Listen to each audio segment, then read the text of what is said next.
Hello, friends. It is me. Oh no, the baguette Ed is back. Oh no, Neo. I'm so sorry. I'll blame Ghost as well because I know if I tell him that the baguette Ed is back, he will laugh so hard. Peter, Ermagerd, Nerd. I can't believe it. Peter, thank you so much. Hey, Angel Faye. Also, I know I missed a couple people. Maskling, thank you so much for 3 months of subscription in advance. That's so much faith in me. Oh my gosh. Thank you so much. Also, hello, Shy Revenge. I haven't seen you in so long. How are you doing? Diz is Living, hello. Hope you're doing well. Neo, hope you're doing well. Maskling, what is up? Peter coming in hot with the time. Happy 9 months. Thank you for being tolerant of me for so damn long. Peter, it's our Twitch baby. What are we going to name it? How are you, my friends? I'm sorry I'm running a little bit late. At work, so working. At work, so lurking and listening. Shy Revenge, I hope work is going well. Good luck. I'm doing okay. I'm sorry. I know I'm not necessarily very consistent about my morning streams coming online on time.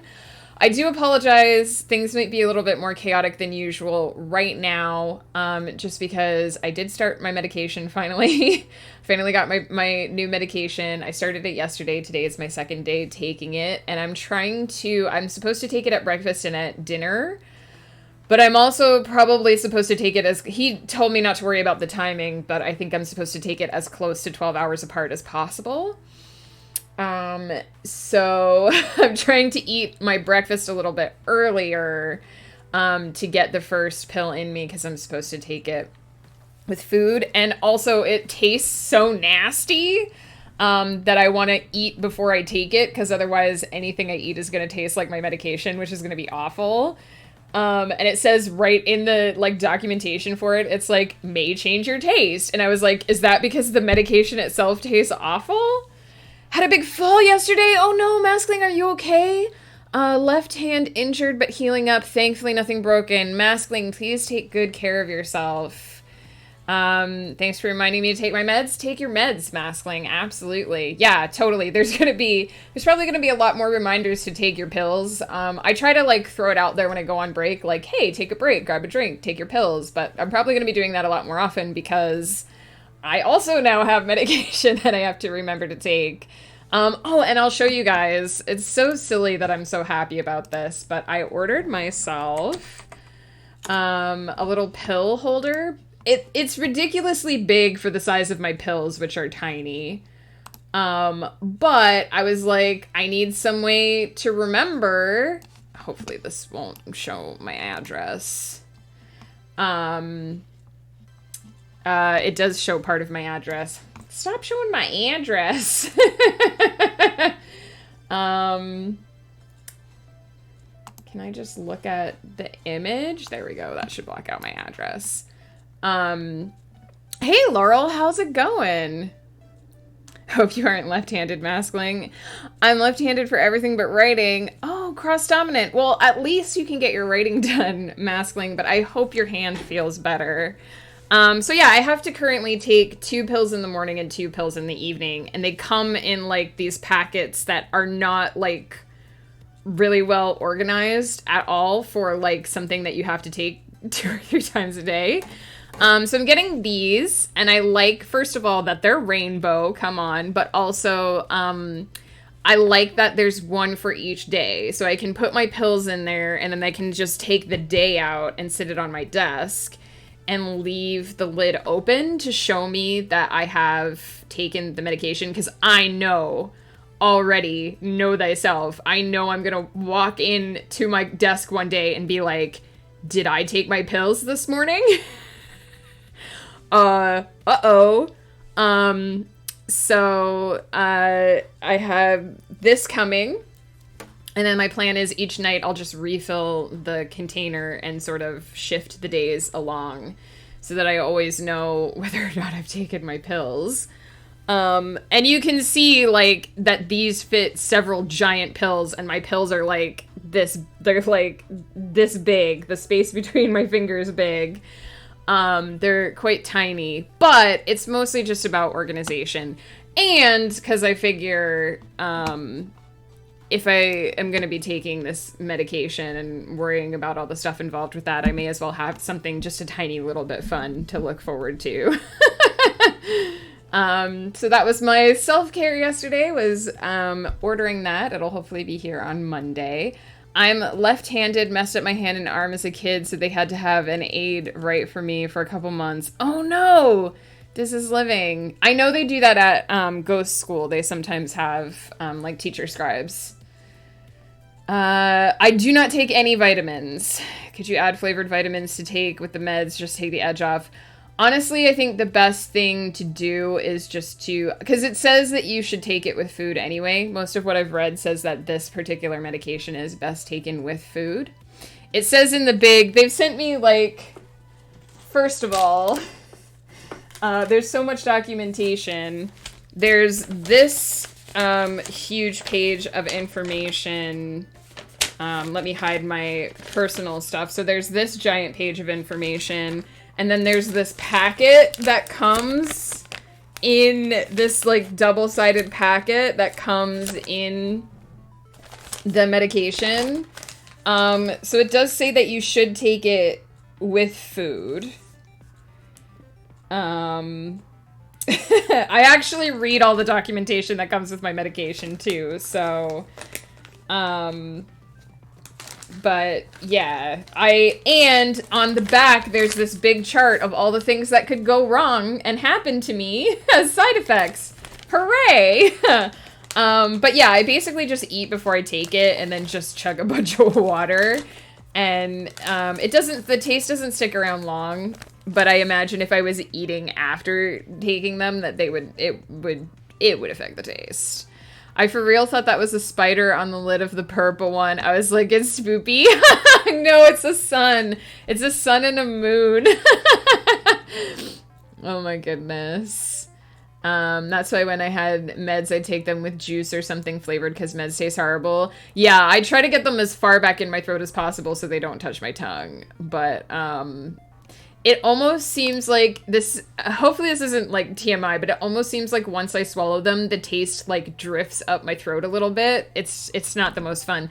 There's no coating on the pills. I think that's the problem, is that they're literally just, you know, the hard packed drug that I'm taking. So as soon as they touch anything inside my mouth spaces, they start to come undone. Fun times. I told you my romance book, my Maureen Proctor, is in my hands. Angel Faye, I did pop into your stream briefly the other day, and I saw that I think you were holding it. I'm pretty sure that was your book. And that's so cool. It's always nice to actually pick up your book that you wrote and get to page through it. I gave up being afraid of the side effects of my tablets, and I'm like, that's okay, that's fine, let's roll the dice. So luckily... oh, hang on, I'm missing a few things here. I was told that I potentially got it as a side effect of my COVID shot, as my nan also got vertigo and fell a day after hers. Oh no, Maskling, that sucks. I'm scheduled for my COVID shot on Saturday, so I'll get back to you on that. I had to get coded time release for my mood control medication, and it's a game changer. It absolutely changed the way I take my med. Yeah. So unfortunately, the medication that they have me on, so I've talked about this enough recently. So short version, I have a rare condition called Graves' disease. It's unusual because usually if your thyroid has problems, it's because it stops producing the thyroid hormone, which is the metabolism hormone. I am unique, I guess. Not unique completely, but I am one of those rare cases where my thyroid is hyperactive because my immune system actually attacks it. And they've confirmed that that is why my thyroid is doing what it's doing. So, Cademon, thank you so much for the raid! How are you? Let's get you a shout out.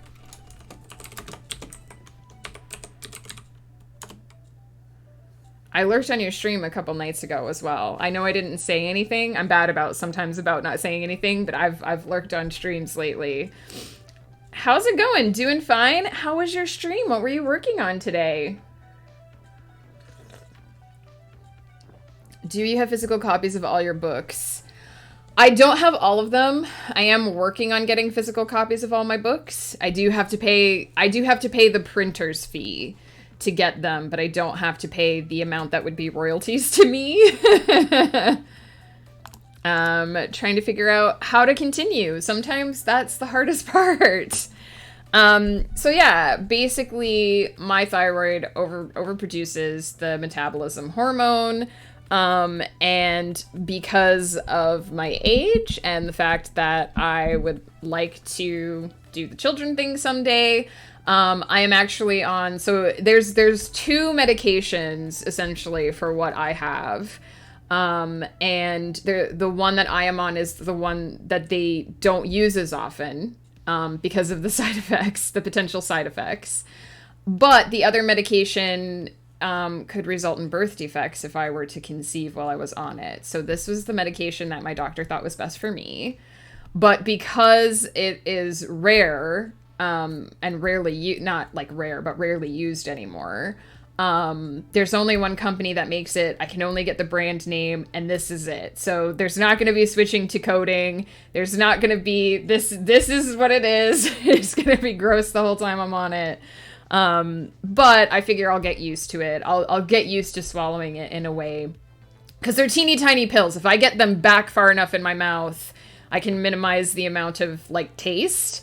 So I'm just gonna have to get used to it. But yeah, there's a laundry list of side effects such as liver failure and destruction of the immune system.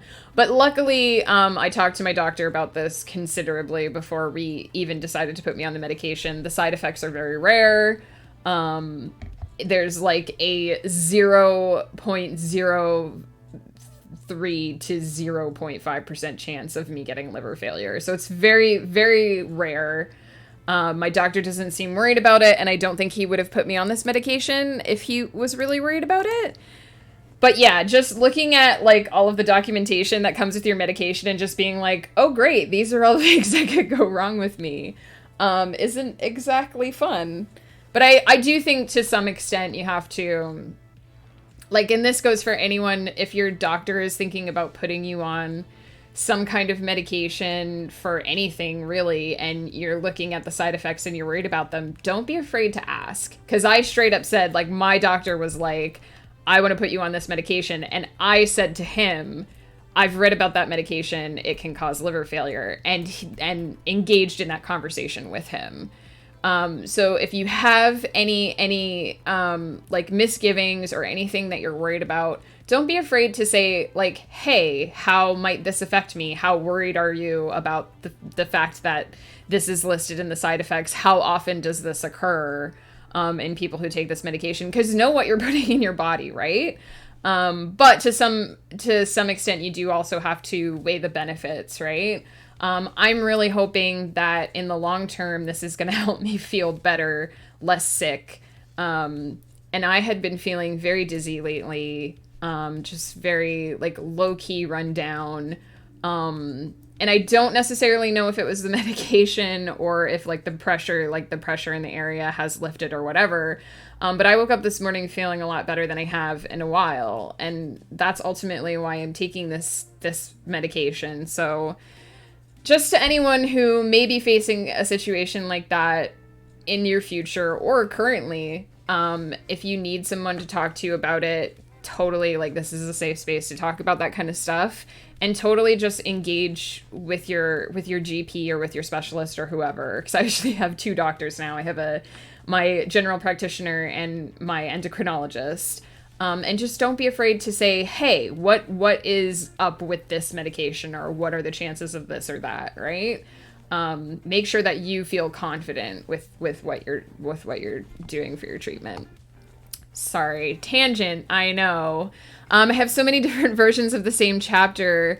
One lean to fantasy, the other to sci-fi. Oh, so you're trying to decide like which direction it's gonna go. Would love to see Starburn writer show her 10 favorite books from her bookshelf. Oh my gosh. I don't know if I could do that because I have so many favorites. But I will tell you my top two, and I can grab them during the break because they're literally on the bookshelf over there. My top favorite book of all time is The Never-Ending Story by Michael Ende. Don't judge that book by its movies. The book is so much better. And second favorite book of all time, The Hitchhiker's Guide to the Galaxy by Douglas Adams, a trilogy in 5 books. I feel like my favorite one of the group is Restaurant at the End of the Universe, but they're all so good. The Never-Ending Peter. I hope the Peter never ends. So yeah, definitely highly recommend both of those things. I believe I did say favorite hitchhiker novel, Restaurant at the End of the Galaxy, which I believe is book 2. I was sad that they never got to Millie Ways in the movie because it was so cool in the book. Hard to decide. I promoted your books, Cademan. Thank you so much. I really appreciate that. It means the world to me. I have to headbang to swallow meds sometimes. This is painful post-fall though, so as of how I landed yesterday. Yeah, I basically I put water in my mouth. Again, sorry if this is too much information, but I put the water in my mouth, I tilt my head back, and then I just kind of throw because these are tiny pills, right? They're like this big. So I just kind of throw them into the back of my throat and swallow really quickly. I don't know that would work for bigger pills, but these are tiny, itty bitty. I know the book is much better than the movies. Yeah, in both cases, these books are all much better than their movies.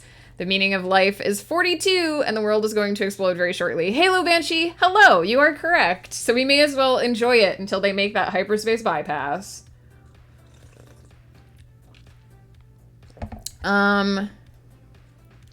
Restaurant at the End of the Universe. It took me a minute, Peter. In my opinion, it's Adams' funniest laugh-out-loud novel. Absolutely. And if you haven't read the Dirk Gently Detective Agency books, please do, because they are also amazing. I'm so sad that he didn't get to finish the third one before he passed. The theme song is stuck in my head. The Never-Ending Story theme song. I love that song. I loved that it was in Stranger Things. Minor spoiler, but the theme song from The Never-Ending Story is in an episode of Stranger Things, and it's my favorite thing ever. How hard is it to swallow a pill with water? It depends. I have had to swallow a lot of pills in my life, and it can be hard. It depends on the size of the pill, if the pill is coated, what shape it is. I have these lactase pills that I take for I can show you guys actually. I take these for if I need to eat dairy, need as in want to eat dairy, I have to take one of these. This is basically just the enzyme that digests dairy, which you all, if you're not lactose intolerant, just produce naturally. They're not very big, but they're not coated.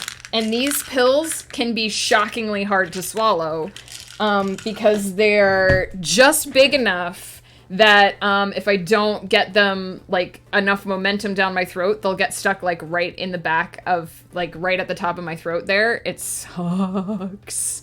So yeah, it depends. Swallowing pills can be shockingly hard. Author Goddess, hello. You finished your planner. That's awesome. Is that prep for NaNoWriMo? I never had problems swallowing pills. Some got stuck in my throat because too few water, but not counting that. Yeah, I mean, if there's no coating on a pill, it's much harder to get it. You have to get a lot of water down there. I wonder why nobody's tried to touch Hitchhikers visually since the movie. Honestly, I think it was because Douglas Adams was really the driving force behind the movie. There's actually in The Salmon of Doubt, which they published after he died, there's actually a letter that he wrote to the movie executives to try to move it forward. And so I feel like probably without him to be the driving force behind all that stuff, it just doesn't have anybody advocating for it as hard, which sucks, but I mean, it is what it is.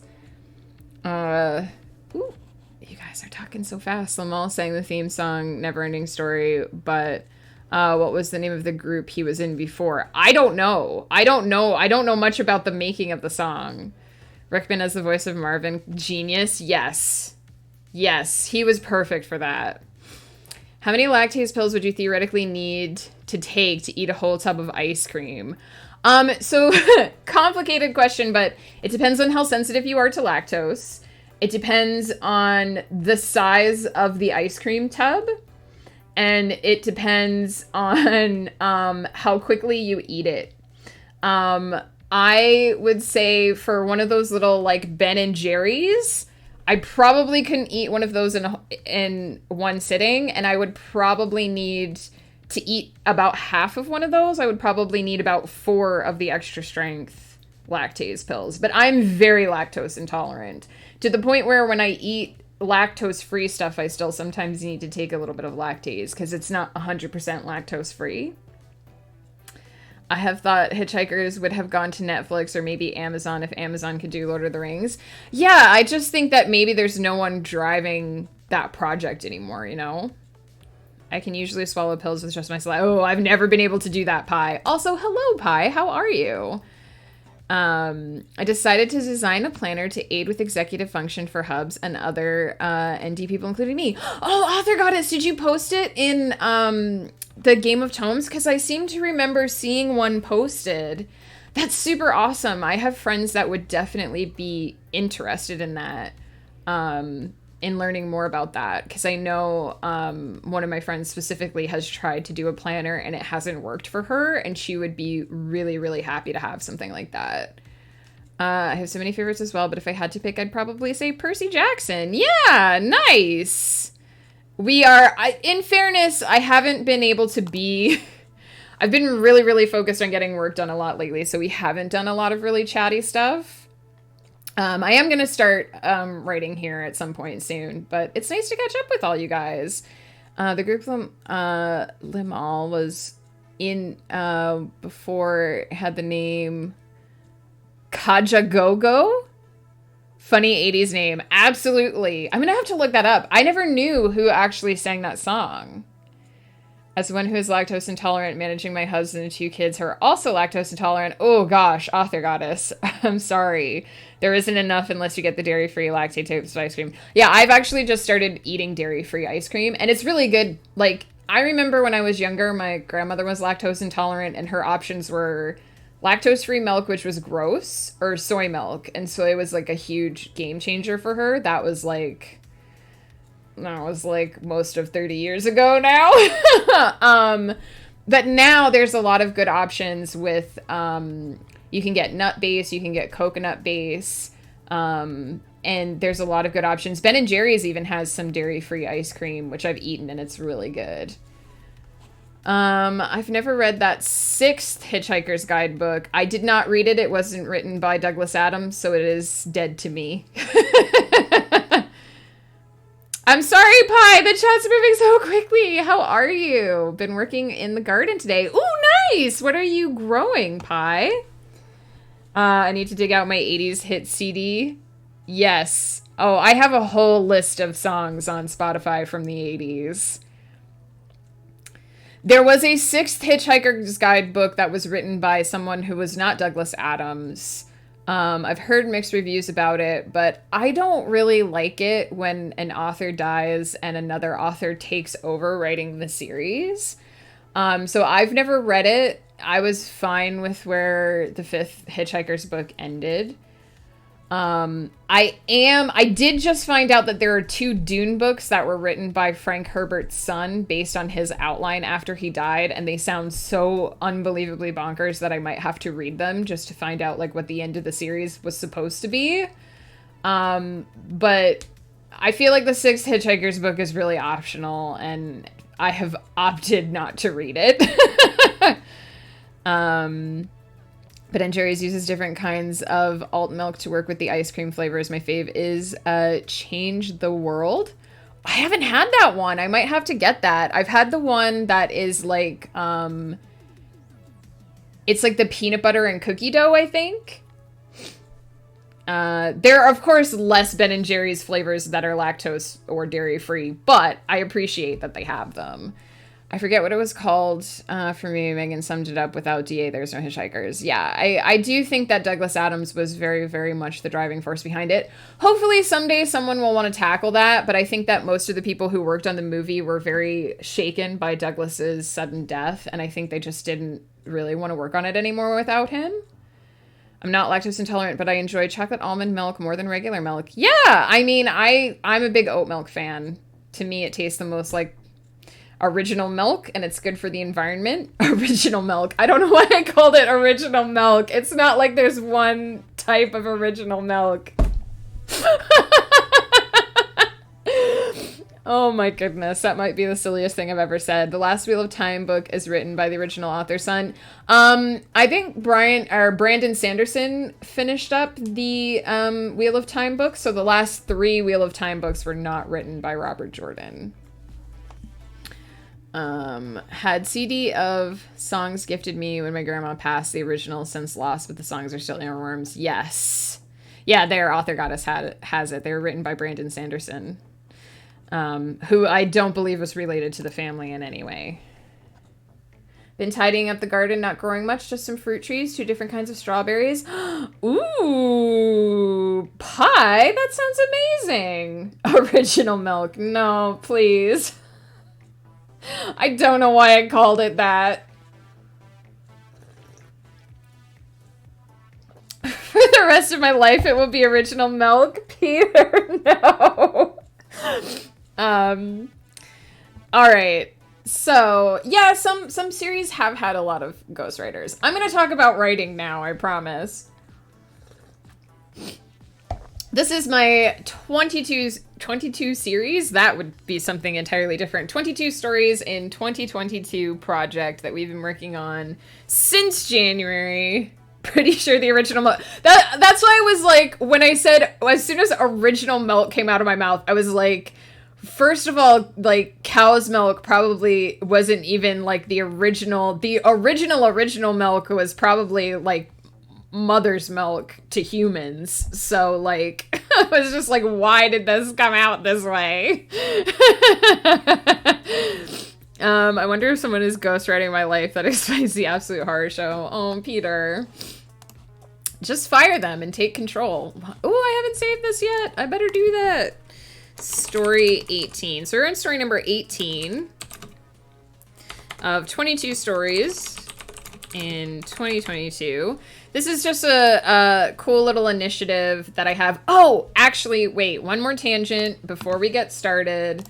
I gotta remember to do this while you guys are all here because you're all amazing and you deserve to know this. The first book in the Celestial Serenade is free today. So if you have not read this book yet, if you've not looked at this book yet, but if you've heard people talk about it and think, hey, I might be interested in that, pop over to Amazon. You can get the digital copy of The End of All Things for free. It's going to be free today. So today, Saturday, Sunday, and Monday. So until the end of the day, Monday, it's free. Take a quick look at that. You can download it. You can read it. Get into the series. Yesterday, I also bought a 3-day ticket to Sweden Rock Festival. That sounds amazing. Who discovered you could milk a cow, and what were they trying to? They probably saw that the babies were drinking it. Piano Ninja, hello. Let's talk more about original milk. I just got here. Is the worst thing I ever said. Piano Ninja, how are you? I didn't see you come in there.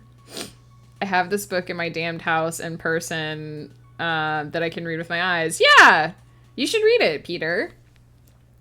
So anyway, check that out. It's free. Y'all deserve to have a free gift from me to you. It is, I know, it's always the stupidest things that you say that people are like, wait a minute, I want to know more about that thing.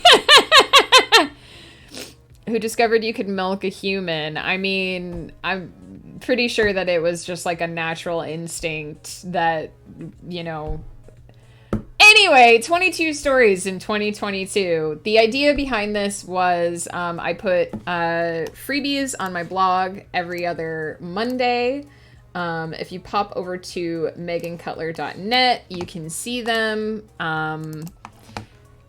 I basically post each one with a link to the YouTube VOD that of it being composed that created that particular one.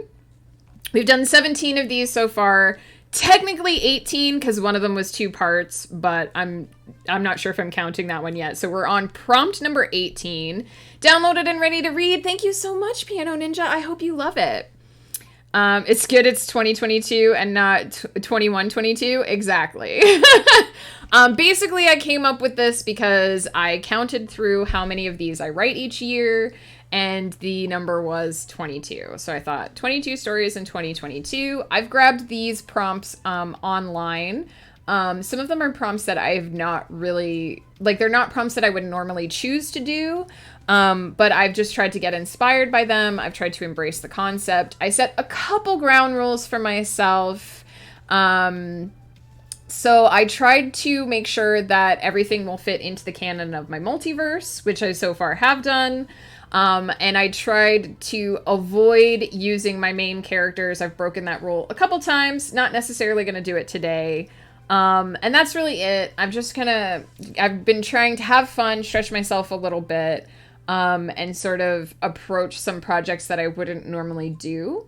TMI warning, many breastfeeding women will leak lots, so little massage will milk a human. Yeah, I was gonna say, I didn't know if we wanted to go there, but I was like, I'm pretty sure we figured out that you can milk a human because it's the natural instinct of a baby to breastfeed, and the natural processes lead from one information to the other.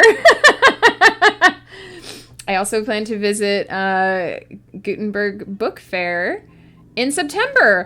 That sounds amazing. 12th chapter done. Neil, if you're not happy about it now, just let it sit for a little while. You might be happier about it when you can look at it with fresh eyes. I'm very rarely happy with something the second I finish writing it. We can save this for the craft stream. That's true. We can talk about all the forms of milk on Flutter stream tonight. It is exactly the kind of thing we would talk about while crafting. It's not that I don't necessarily want to talk about it now. It's just that I have been streaming for about 40 minutes and I do need to do work at some point. So I'm not going to shut down the talk about milk. Please feel free to talk about all the milks in the chat. But I will be talking a little bit about writing instead. That's all. I've got some kimchi, so I won't be writing anyway. I won't be writing right away. Nice! Enjoy the kimchi, I'm asking. I know, it's almost like I do these streams during my work time, but should be fully cognizant of the fact that less work will get done. Yeah, talk about all the milks, Peter. I'm happy for you guys to talk about them. I'm going to talk about writing. The prompt for today, it's in the title of the stream, is a moment of rest leads to a startling revelation, which I feel like is very similar to some of the other ones that I've done, but I am trying not to question these too hard. Original milk is greater than all the other milks. Oh my god, Peter. Are you gonna go on a quest for the original milk now? What have I done? So today's prompt is a moment of rest leads to a startling revelation, which is, I've talked about this before. It's a fairly generic prompt. For me, it takes a little extra to dig deep into these kind of prompts because it doesn't initially bring something to mind for me. I feel like that could be a story about any one of my characters. And so it takes a little extra to get a hook. I've decided, to work with my Mystical Island setting. So the Mystical Island trilogy was my first set of books that I published with my co-author, James Abendroth. I haven't really revisited this particular setting a lot, in part because it was co-written and I don't really talk to my co-author anymore. Like, nothing bad happened between us. It's just that we have busy schedules and they don't really line up the way they used to. So we talk to each other like once every 6 months and we're like, hey, how are you? We're doing great. Bye. So I don't revisit this setting as often as some of my other ones. I also forgot that I had already touched on this setting in one of the other prompts, but it's okay because I feel like what I came up with for this prompt will fit really well within the setting. So we're going to be writing from Morland's perspective today. She is the main protagonist from the third book in the series, so I won't say too much more about her for risk of spoilers. But she does kind of strike out on her own at the end of the series, and so it might be cool to check up with her after the fact, see a little bit more of what her life kind of looks like post, everything. Might I share a slightly cursed milk fact? Sure. I mean, everybody be aware that milk conversation is happening, and if you think you're going to be squicked out, just look away for a minute. Look, Caedmon, there probably wasn't an original milk. I just said original milk stupidly, and now we're having this conversation. I feel like I may have to. This is my holy grail. I mean, you're gonna have to taste a lot of milk, Peter, on the quest for original milk. So I hope you're not lactose intolerant. Original milk is probably something like platypus milk. Oh my god, is platypus milk a thing? Even as I say that, I'm like, yeah, it probably is. I mean, but has anyone ever, like, drunk platypus milk? Warm chocolate milk is really good. So that's what I'm going to be working on today. Do they really sweat it through their skin? Please don't make me Google platypus milk. Oh my god. Someone bring me a platypus suckle I require to determine if their milk is original. Guys, I love you so much. I just have to let you know that this is like the best thing right now. I'm just so happy that we're having this fun, silly chat. Chocolate almond milk tastes like a milkshake. It does. But me most, I do love you a lot, Peter. I probably have to say that I love Ghost Pepper the most. I'm probably legally obligated to love him the most because I'm married to him. But I love you a lot, Peter. So yeah, also just keep in mind, if you head over to megancutler.net, you can read any of the stories that we have written on stream so far. They lag a bit behind because I write at least 5 or 6 of these the year before. So it took a couple of weeks for us to actually start publishing the ones that were written in 2022, but up to number 11 is on there, and number 12 is coming out on Monday. So if you ever just want to plumb the depths of my blog, there's lots of free fiction on there. Some of it ties in with some of my novels. This one doesn't. This is a setting that hasn't been published yet. Apparently platypus milk is really healthy. Can you just go to the store and like buy? Where does one acquire platypus milk? Do you have to go to a farmer's market? Do you have to import it? They secrete milk from specialized mammary glands, just like humans and other mammals, but platypuses don't have teats, so the milk just oozes from the surface of their skin. That just seems really unfair. Why do they have to ooze it from their skin? Talking about milk, first time I see such a topic. I know, I don't even know how we got here. Hey, honey, I was going through the internet history. Why are we buying platypus milk? Reasons. This conversation is I know, right, Piano Ninja? Like, I suddenly have so many questions about platypus. Like, is that, like, how does the baby platypus, does it just, like, lick its mom's, like, arm? Like, how does this work? Milky Way, a whole galaxy of milk? It is called the Milky Way. I've recently learned that Persephone is lactose intolerant and likes strawberry almond milk. Nice. All I'll say about the platypus milk is don't ask me to make you a cup of tea for a while. Yeah, I'm definitely gonna have to Google platypus milk at the end of stream and just find out what that's all about. Yet another way to guilt moms, you must feed your children platypus milk for optional development. Oh my gosh. I know that there are so many moms that have like really strong opinions about what you should eat in those early years. Father Platypus, please bring mother to me. I wish to lick her. Has any of you ever read the Redwall books? Because I'm just trying to imagine a character in Redwall who's like a platypus mom. It's just so unfair. Why do they have to secrete it through their skin? Why does like every other mammal gets to have a teat and the platypus doesn't? I've read so many of the Redwall books and now I'm just like, is this why there were no platypus in the Redwall books? I mean, it's probably because there probably weren't platypus in the region that took place, but, you know. All right. I don't actually know. Are platypus mammals? Both. That is true, author goddess. I already made assumptions about original milk, and now I'm making assumptions about platypus. I do not have extensive knowledge about the lactation of mammals. It is true.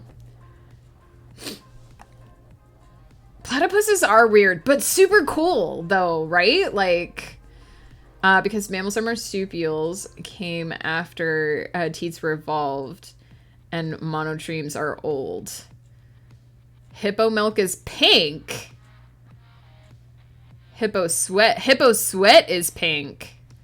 I didn't know that. There's so much. Part of me just wants to dive down this rabbit hole for the rest of the day, but I have to write some words. They are mammals. Okay. I was going to say, as I was saying platypus are mammals, I was like, do you know that for sure? I'm going to pop AFK and take a quick bio break because this conversation has just gone on longer than I anticipated. And when I come back, I will turn on the sprint timer and actually do some words. Why is hippo sweat pink, though? Is it something about, like, the glands? Rabbit hole. I am not going to get myself a nice cool glass of milk after this conversation, Peter. Your choice of mammal. Oh my gosh. It's a chemical that works. Oh, that makes so much sense because they live in such a scorching weather. It would make sense that they would basically secrete sunscreen. That's so cool. Nature is so cool, you guys. Like, the fact that if an animal lives in a really hot environment, like, nature will basically evolve it so that it can survive there is so cool. All right, quick break. You might see some ads play. I won't be gone very long, just about 2 minutes, and then we'll do some clicky clackies because I know that's what you guys are really here for. Not the quest for original milk, but clicky clackies.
Original clicky clackies, yes. OG. That I can say with some confidence. I just want to say thanks to everyone who has contributed to the educational nature of this stream. That is not in any way sarcasm. I have learned a ton about platypuses and hippos that I did not know before. And I think that's cool. Crazy, but cool. Don't you mean Viking ancestors? No sci-fi has created a being weirder than what nature has made here on the planet. Amen to that. If you want to know about really weird evolution, look up a squid, because the squid's esophagus runs through its brain. So a squid can literally kill itself by eating too big of a bite. It's crazy to me, the idea that something evolved that way, but it did. It exists, and it perpetuates. So it works to some fashion. Guess how a platypus clicky clacks. Oh no. How does a platypus clicky clack, Peter? Does it excrete it from its skin? As an American, can confirm we're freaky AF. I liked water bears before the second Ant-Man movie, but they figured out how to kill the little demons. Dang. An octopus has a tiny brain in each of its testicles that testicles or tentacles? Tentacles that can control themselves independently. That is true. That is true. Octopus are also very intelligent. Thanks, autocorrect. How many testicles does an octopus have, though? Humans are the only species who can be dumb enough to fat sucking themselves with the help of a vacuum cleaner. Saw it in the Darwin Award clip. Oh my god. Humans do a lot of dumb things, though, I will say. Hey, AB Coffee, you've missed some really crazy conversations, but you're just in time for the first sprint. How are you? Don't worry, I'm sure someone will catch you up on the conversation about original milk. You're sick! Oh no, AB Coffee! I hope it's not COVID, and I also hope you feel better soon. I don't know why there was a pause between the better and soon, but I hope you feel better soon. I hope you're getting a lot of rest, drinking a lot of liquids, taking good care of yourself.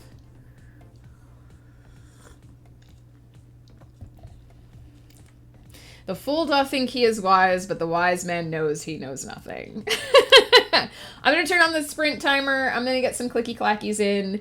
Please feel free to keep talking in chat. Don't get quiet because I've gotten quiet. Mammals have 2 sex chromosomes. Birds have 2 sex chromosomes. Platypuses have 10! Again, it sounds crazy, but that's just how they naturally are, right? It makes perfect sense to their DNA. But dang.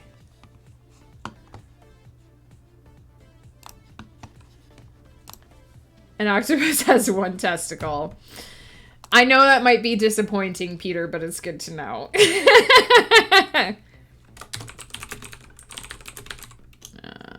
Actually, I changed my mind about where I wanted to start this.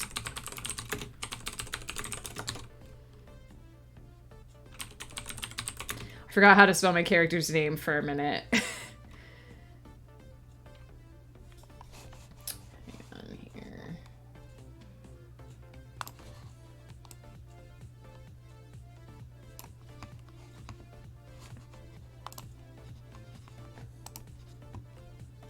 Yeah, that is true, Author Goddess. I was gonna say earlier, when a male octopus is ready to have baboos with a lady, they rip off their penis and give it to the lady octopus.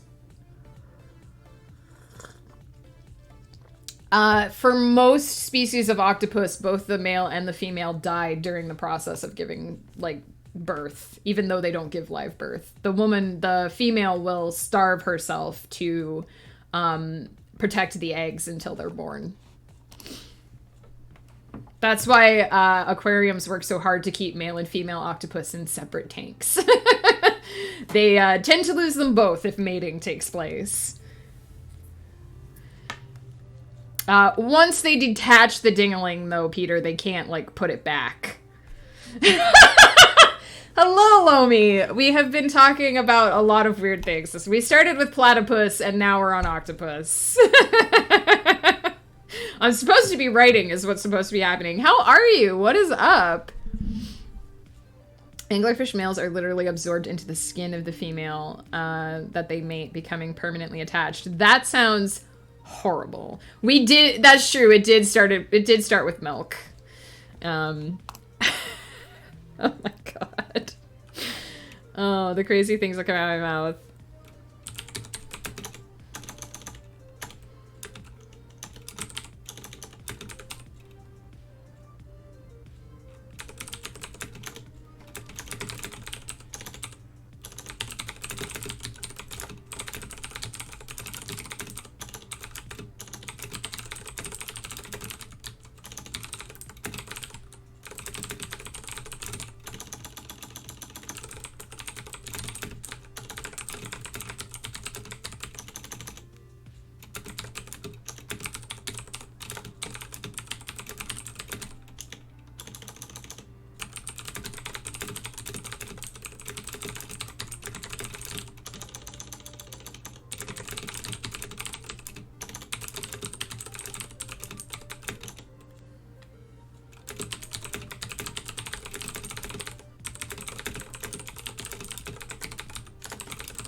Can't shake off the thoughts of the octopus. One tingling damn nightmares await.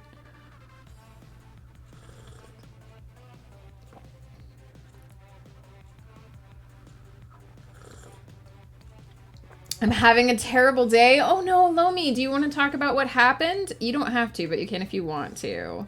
I'm having a terrible day, but happy to lurk for a bit while I try to recover some damaged footage. Oh no! Lomi, what happened? Thank you for lurking. I hope it goes well, the recovery.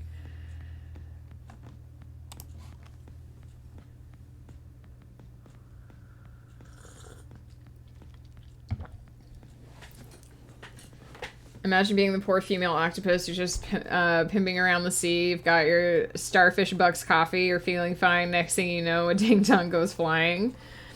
I mean, we don't really know octopus ways. Although we do know that when we put them in aquariums, they can sneak out of their tanks and eat fish from other tanks, because that is a thing that has happened.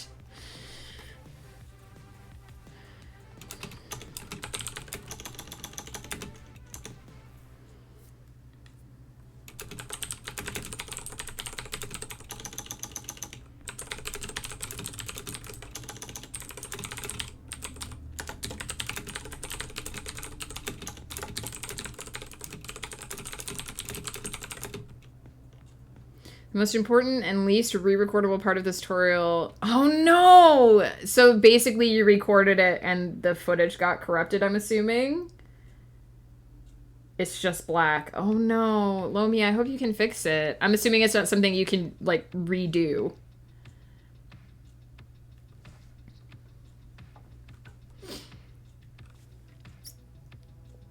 I don't think that the penis will be included in the hat, Peter. I do intend to wear the hat on Twitch streams, so it's probably just going to be normal tentacles.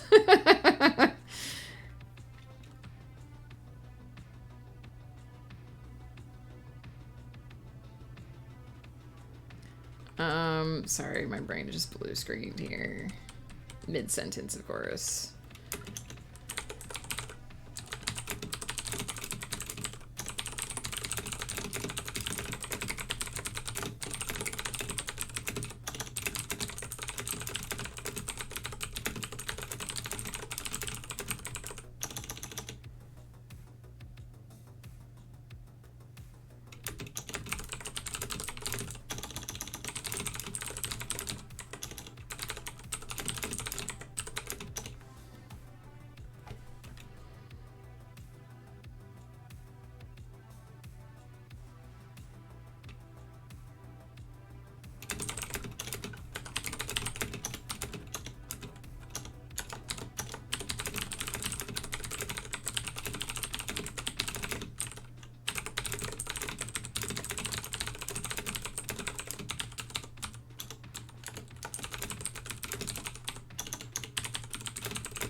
How did we get to mating from milk? I mean, I guess I can see the line, but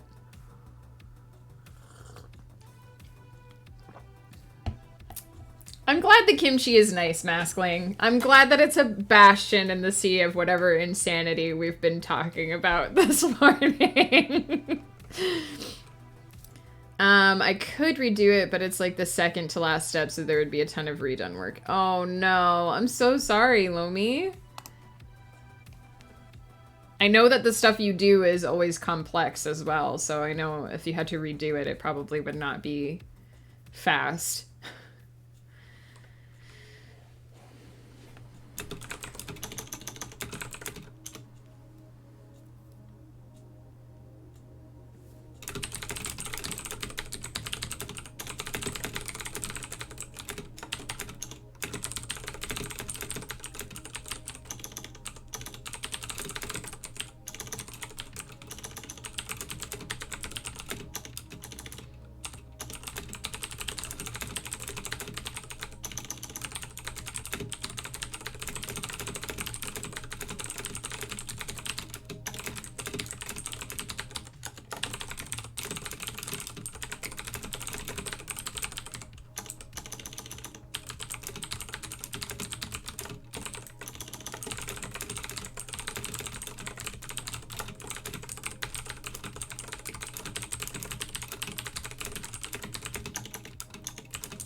Got it from the local boba cafe. This is exactly what I need. Nice!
Hey, Nickelnut, how are you?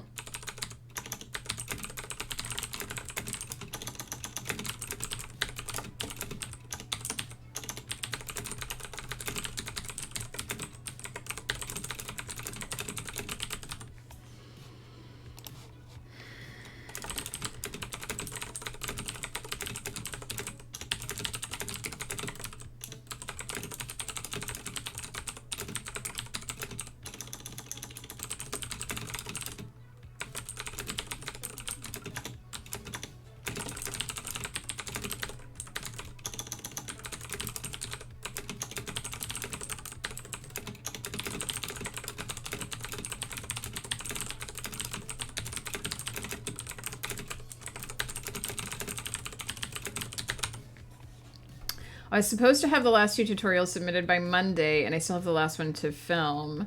I'm gonna have to write and ask for an extension, and they won't be happy with me. Oh no. I mean, they have to understand that, like, it's not your fault. Like failure of failure of equipment or whatever is, like, beyond your control. I am working on a short story that is, from the prompt, "A moment of rest leads to a startling revelation." So we've just started because we got a bit distracted by some nature biology this morning. But I think it's going well. I think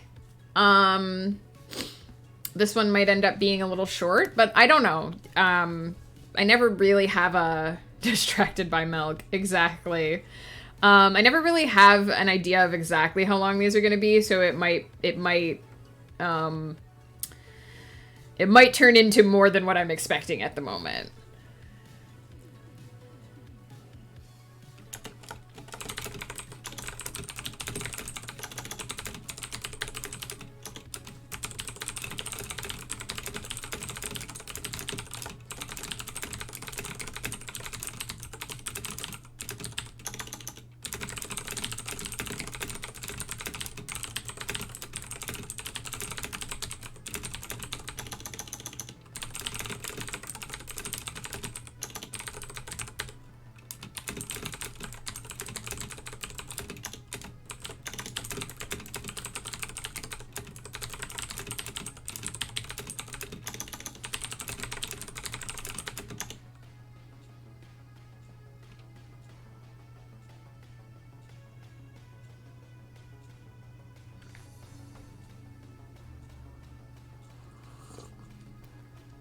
Milk did take over the stream for a little while. But I learned that hippos excrete sunscreen from their sweat, and I didn't know that. I think that's so cool.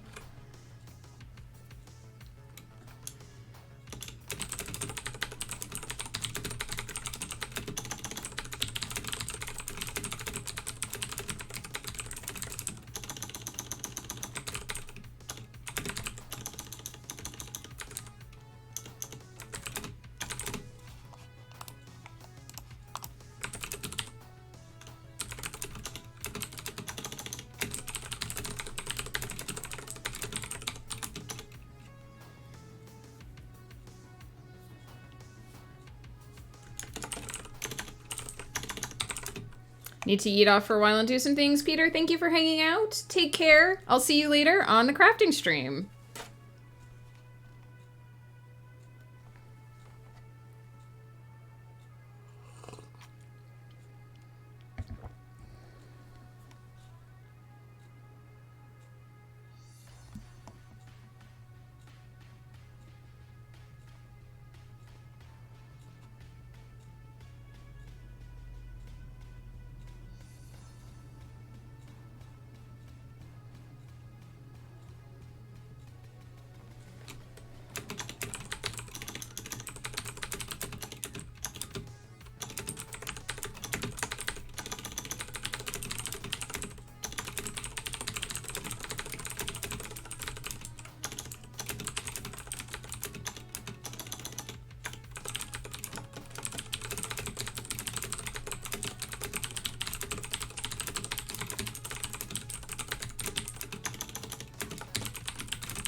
right, so we got 804 words in that sprint.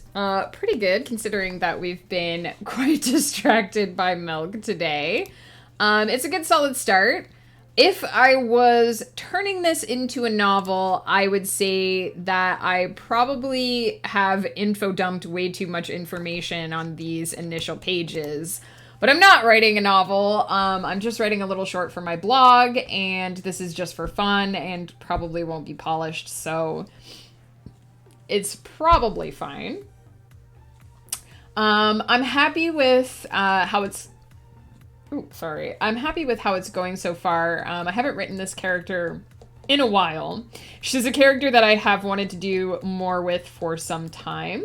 I do know how the Mystical Island fits into my overall multiverse, but I don't know that this character is a character that crops up particularly often in other places. So it's nice to kind of revisit her, get back in touch with her, catch up, see what she's doing, since we don't hang out very often. After all that milk, I don't want to be creamy.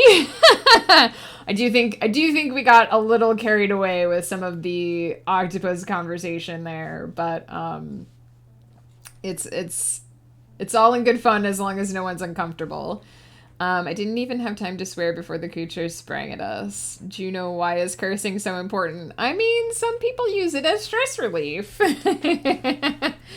So yeah, I'm happy. I'm decently happy with how this is going. Like I said, I feel like with these prompts, I always try to create something that feels like it conveys meaningful information. So an event that takes place in the course of the story, or a information that sort of contributes more to the overall lore of the world that I'm writing about. And this is one that I feel like where I started with the story and the concept that I'm going for in answer are fairly close together, so it might end up actually being shorter than I usually like to make these. I don't necessarily have a set length for things that I write for my blog. I am not necessarily aiming for a specific number of words or a specific length. I like them to be at least 1,000 words long because I want them to feel like something that is a gift to my regular viewers and my regular readers, something that is like for them. So I don't want them to be disappointed by how short it is. I try not to make it more than 5,000 because that feels like long for a single blog. So usually if something ends up being more than around 3,000 or 4,000, I'll break it into two, which we did do with the hamster one. But since I'm sitting at 804 words, I think I have a pretty solid base, and I can hopefully bring this concept into being, I guess, would be the right word. Basically, Moreland comes from an island that travels through dimensions. And so she grew up on this island, moving from world to world, and she has since learned how to travel on her own, outside of and away from that island through various different worlds. And right now she's trying to get home. She has something that she wants to take home, that she wants to give to her family that is still on the island. And this is sort of a very inexact process. The process that Moreland uses to travel between worlds is very inexact and somewhat random. So she isn't necessarily always able to travel to a specific destination or to return to a place by a specific time, because she's sort of at the mercy of the way the multiverse is laid out and the way the multiverse works and moves. But she is attempting to utilize her considerable magical ability to influence the direction that she's traveling in hopes of finding her home. And that's why there's kind of a lot of info happening here. Hey, Wolfkeeper! I will be recording my lines and putting those things together. Do you have the Hero Forge figure from the funeral? I don't, because Sable was the one who actually made it. But she should be able to send you the link.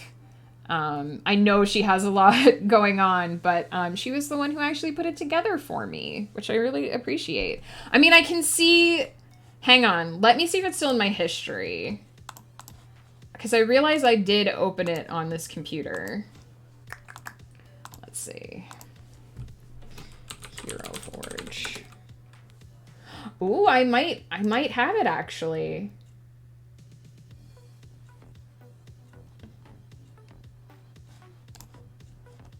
This is what I like about Chrome. See if this works for you, Wolfkeeper. I can send that to your Discord as well if that's easier, but I think that's the right one. It's so party, you guys. That's my character from, I think this is the right one. This is my Game of Tomes character. He's a cute little octopus. I still can't believe that Coffee and Sable were able to make it look like... Chrome is a bit of a memory hog, I will admit. I'm lucky that I've beefed up my computer enough that it can handle it right now. But I do appreciate that it keeps things that I looked at like 3 months ago and I'm like, wait, do I still have that? I just find it funny because most of the books I've read, the characters, like, I don't even have time to think before such and such happened. For sure, Laurel. So yeah, Sable and Coffee managed to make the sort of Naga base look very tentacly for our like Kraken Octopus characters, and I really appreciate that because I tried to make like an octopus look and I just could not. I couldn't. I couldn't get it to work for me. So Sable made this for the funeral coronation video, and it was super awesome.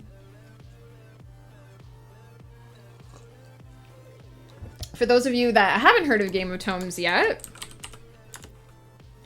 it's supposed to be kind of like an octopus human type thing, but they don't really have octopus bases for Hero Forge. So it is, I believe it is the Naga like skin. Now you need a 3D printed model of it. True. I do know a couple of people with 3D printers. But any of you that haven't heard of Game of Tomes and want to check it out, there is the information there from the first tome night. It starts on November 1st with NaNoWriMo. There is a lot of lore being put together, and Wolfkeeper is making a video of a plot that I'm participating in. I hope my recording is okay as well, Wolfkeeper. Please let me know if I need to redo anything or fix anything, because I've not done this before. But I'm super excited to get more in tune with the community and do some story stuff and develop this cool little character that we've been working on. Yeah, how convenient. So yeah, and thank you so much, Wolfkeeper, for all the effort that you've put in, because I know you basically like wrote the script and are making the video, so I really appreciate that you've been doing so much and including me in that, because I'm still new to everything and getting a hang of it and learning my way around. And for those that haven't heard already, some of the Game of Tomes people gonna be doing some plot in my stream. Nice. I'll try to stop by later. I'm hopefully going to be finished with this prompt by lunchtime, so I should be able to drop in this afternoon, or this evening, depending on when you're around. But some of us in the Game of Tomes community are doing a 50K in 7-day challenge. There's an in-lore reason for why it is happening. But it's mostly just for some of us who know that we're going to hit the 50K in the month anyway, to have a little bit of an extra challenge. Hey, Tupper Hunter, how are you? What is up? Not today. Okay, I'll keep an eye out for you, Wolfkeeper, and just pop by. I have you on my follow list, so I'll just pop by when I see you. Glad to see you, Well. Yes, I am. I don't remember if you were here when I was talking before... earlier in the week about my medication, Tupper Hunter, but I was finally able to start my prescription, so I think that has helped. On Wednesdays and Saturdays, we'll be doing raids on the monsters. Okay. Yes. Oh my gosh, I had such a hard time for anyone who missed that whole saga, I had such a hard time getting my thing from my prescription from the pharmacy. So at first they only gave me a week's worth of it, but now I have all of it. It's supposed to be for 3 months. So I just have boxes and boxes of this medication, but I'm good for 3 months. I can get my initial treatment underway. And I do think I feel, it does say that it'll take a couple weeks for it to actually start changing my thyroid hormone levels, but I do actually feel quite good today. So I'm hoping that's a good sign that it means that the treatment is going to go well.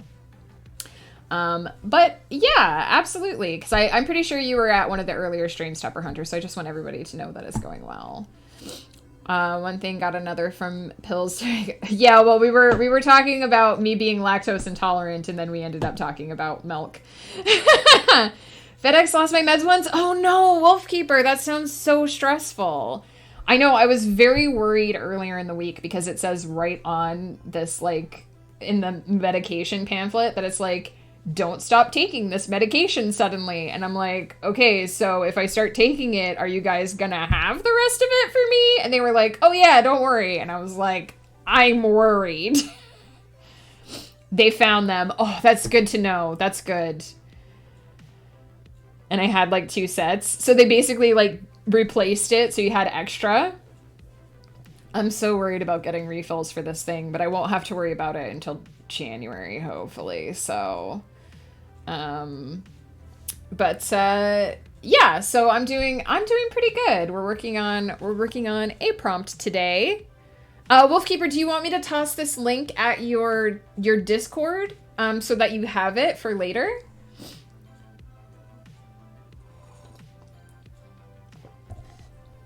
You got it. Yes, perfect. Thank you for reminding me, because I would have totally forgotten that, to even check on that. So yeah, a bunch of us in Game of Tomes are doing a 50k in 7-day challenge. I'm going to be doing that next week. I am probably only going to be doing 2 streams next week because one of them is going to be a 12-hour stream. So I'm probably going to stream Tuesday afternoon to kick off NaNoWriMo. And hopefully get my 10k in for the day for the 50k challenge. And then on Thursday, I'm going to be streaming my entire workday because you guys unlocked the 12-hour stream from the Charathon. And I will put it in the Discord. Thanks, Wolfkeeper. Again, I appreciate all you're doing and for including me, because I'm clueless and I don't know what I'm doing. So I really appreciate you guiding me through the lore process, the lore creation process. And so, yeah, I'm going to be trying to write 50k in that first 7 days. There are in-game stakes, for success and failure. If I fail, I might just get thrown to the Horde, my very first, word war. So that would be, that'd be very interesting because this is my first time doing the big nano event. So fingers crossed. I really want to do it, but I'm nervous because I think my best like weekly production of words has been like 38,000. So there's an extra 12,000 words that has to get created during that time. And part of me is like, yeah, you can do it. It's only 12,000 words. And part of me is like, girl, you're crazy. This is not gonna happen. So we'll see. We'll see. I know that they are setting up, I know that there's some more like complicated setup for the support writers this time. I think Sable said that each of the support writers can choose to be a bodyguard for one of the power writers, but they have to keep it secret who they're protecting. So none of the support writers will know if they have any bodyguards. To keep the challenge like challenging. So I really want to just see if I can do it, because during the last 50k and 7-day challenge I was just editing. And so I knew I wouldn't have like the word productivity. It uncorrupted! Yes, Lomi, I'm so glad. Make double, triple backups of that. Oh my goodness. I'm so glad you were able to recover it. That sounds like it would have been such a nightmare otherwise. So yeah, if you drop into my streams next week and I seem absolutely frantic about word counts, that's why. It's because next week, Tuesday the 1st through Monday the 7th, is going to be the madness of trying to get all of that done. So I'm excited but nervous. This is the first time, so I guess I should flash this up on the screen as well, just to remind you guys that if you are on NaNoWriMo, whoops, it helps if I put my fingers on the right keys. If you are on NaNoWriMo and you want to add me as a buddy, I am Megan Cutler over there. You can check out my profile. I have already declared my project for this year's NaNoWriMo.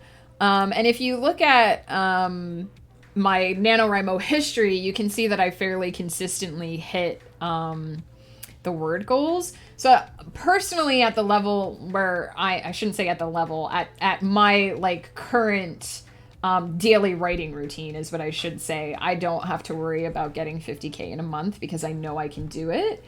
So I am interested to have that little extra challenge of, can I push myself to get that high of a word count in that short of a time period, because it's not something I've ever done before.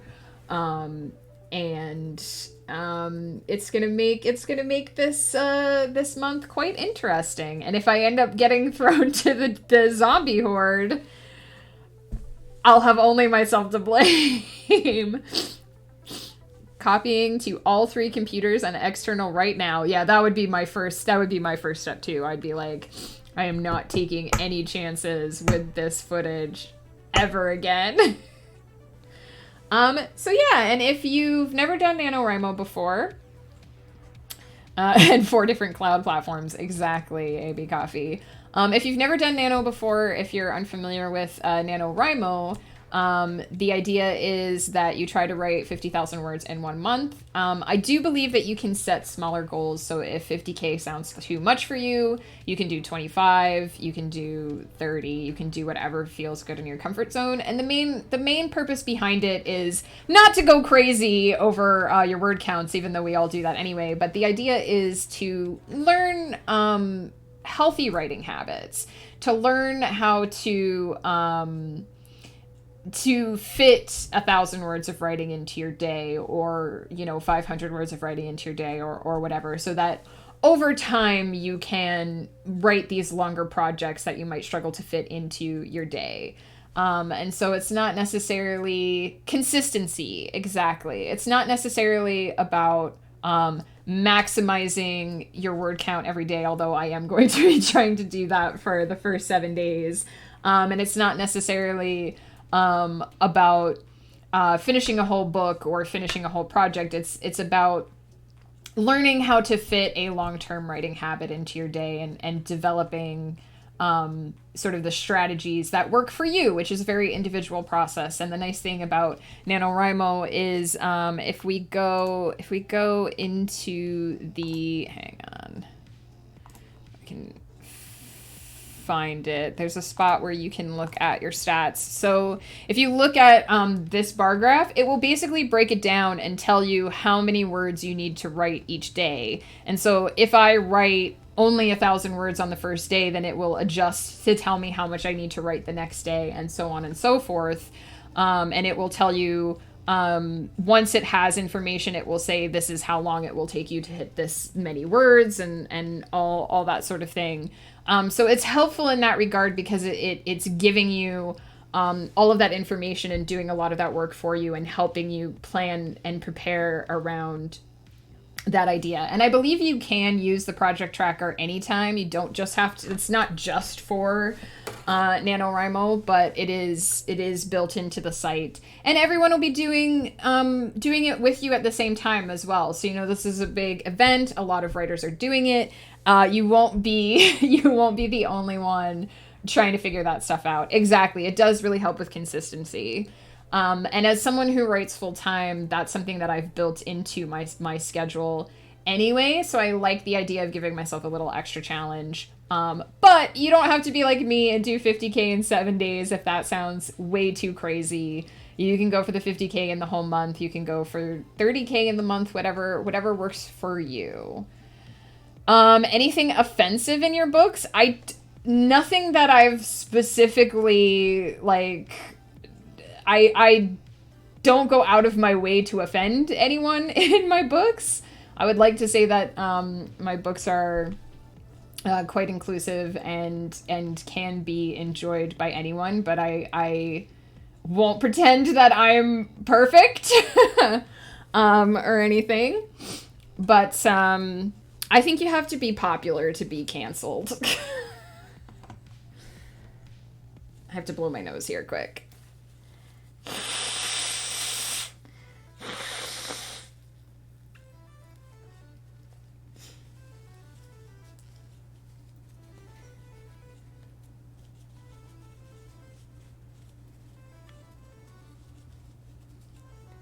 I'm going to start the next sprint timer here in a second, as soon as I've blown my nose, and we will see if we can get some more of the story written.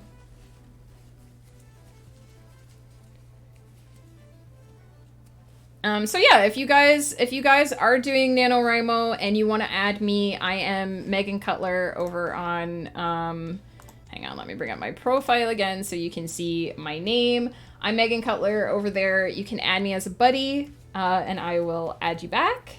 And then we will be able to track each other's progress, cheer each other on. I am going to be, of course, streaming my Nano progress. Not all of it, but various days. You seem to be missing some toe beans. Halo Banshee, that is so pretty! Oh, look at how cute! Thank you for sharing those toe beans with us. How are you? By the way, how are you doing? Oops! How are you doing? Thank you so much for those cute little beans.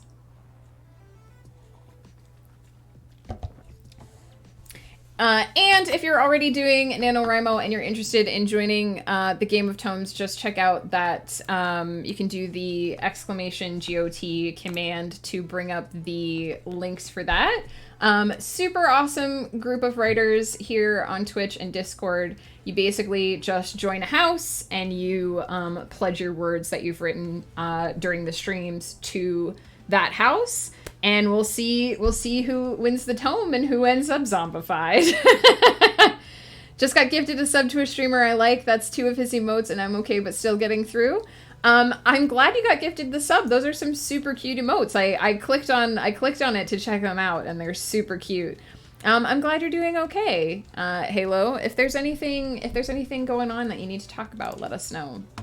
We've done a lot of talking about medication and taking care of yourself today, so 100% if you need to talk about any of that stuff.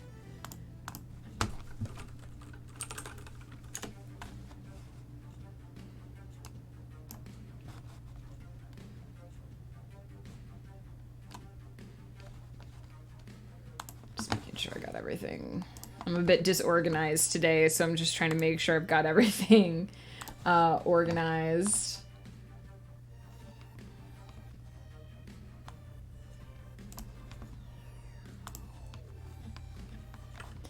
All right, let's do more clicky clacking, because we haven't had nearly enough clicky clacks. It's just the flu. Oh no, but the flu can be awful, Halo. I've got Monster to help with the throat, and I'm used to the headache, so it's fine. Oh, Halo, I'm sending you all the good healing energy. I hope you feel better. The flu sucks. I mean, I know we say it's just the flu, but the flu can be super, super nasty. Ghost and I are supposed to get our flu shots this weekend, so... Flu shot and COVID booster on the same day. Gonna be super fun.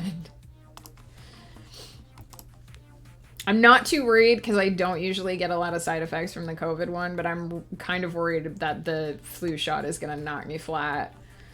I'm always disorganized with that. What keeps me organized? True, I guess if you were organized all the time, you wouldn't have anything to organize? Question mark? Does that make sense? I don't know.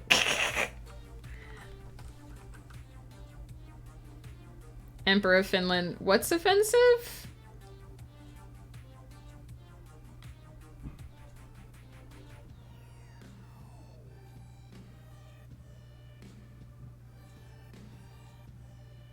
I'm not sure what you're talking about, Emperor of Finland.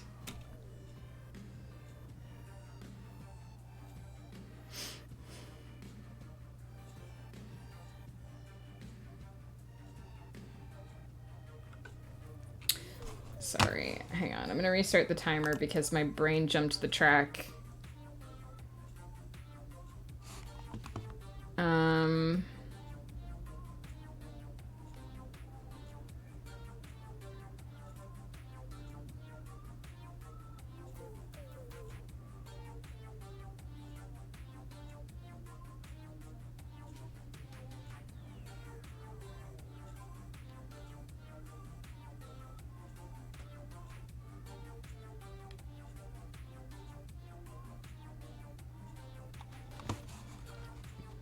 I've remembered where I am. Sorry, false start there.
Hey, Dad, how are you? What is up?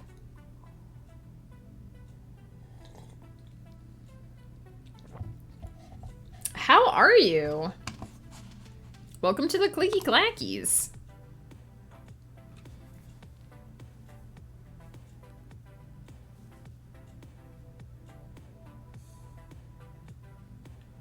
Doing some work, but here for the Clicky Clackies. I hope work is going well. I hope you can have a nice, chill work environment with our stream here.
The clicky clackies are soothing. I'm so glad to hear that.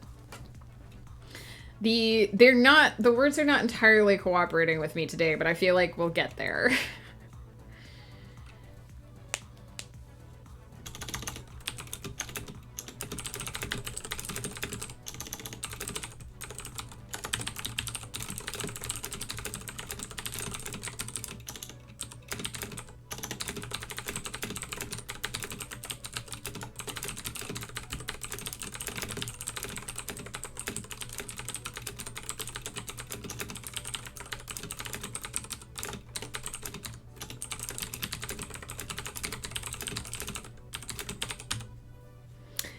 What is happening on Saturday, AB Coffee? And also, hello, Autumn Queen. I do have a mechanical keyboard. Mine is a Ducky 1, which is a brand of mechanical keyboard. I get to be sick and do nothing? What are you coaching children for, AB Coffee? Is it a tournament? Is it a sports tournament?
I'm asking for a wireless mechanical keyboard. I'll go look at what it's called. Oh, nice, Autumn Queen. I'm very happy with my mechanical keyboard.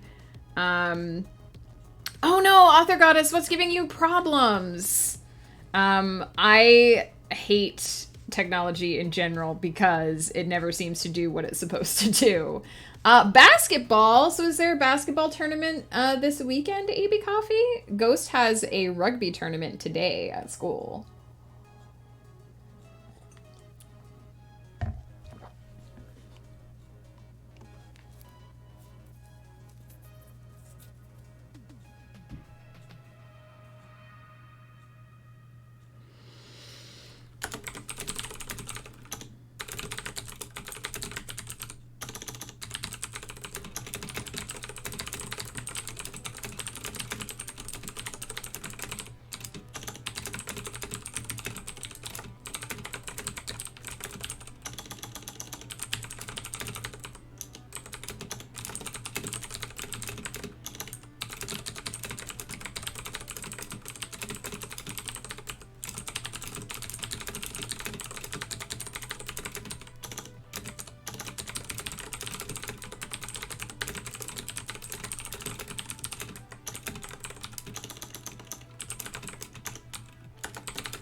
The last page of my planner is formatting differently than the other pages, which means it's not uploading to the publisher and I can't. Oh no, and it's just that one page that's different? That sucks. Are you using, like what program are you using? Are you using Scrivener? I think, is that how you say it? Or are you using Word or Excel? You coached the whole season. Nice, AB Coffee. I hope it's going well. Are you at the beginning of the season or the end of the season?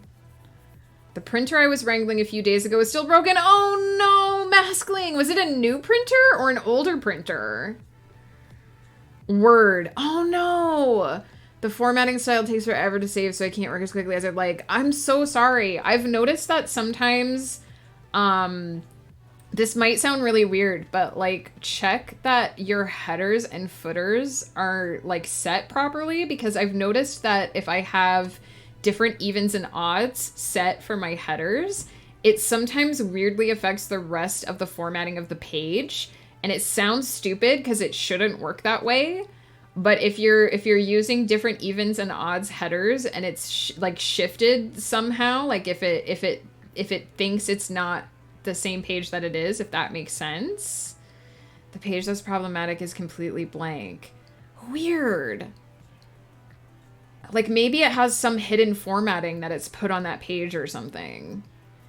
I know Word does a lot of weird like hidden formatting things, and it's a real pain in the ass. You only got it in July. Well, I hope they're able to replace it for you, Maskling, if it's already not working, considering you just got it.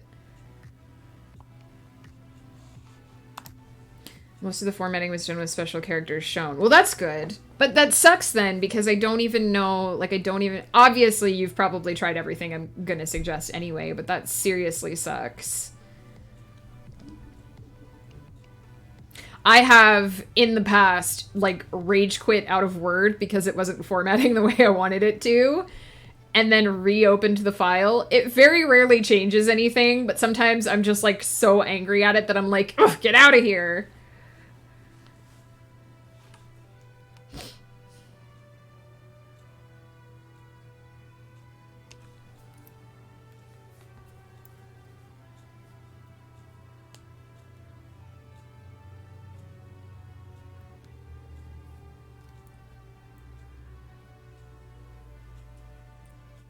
I mean, if you're trying to publish something, you have to get the formatting to work, unfortunately.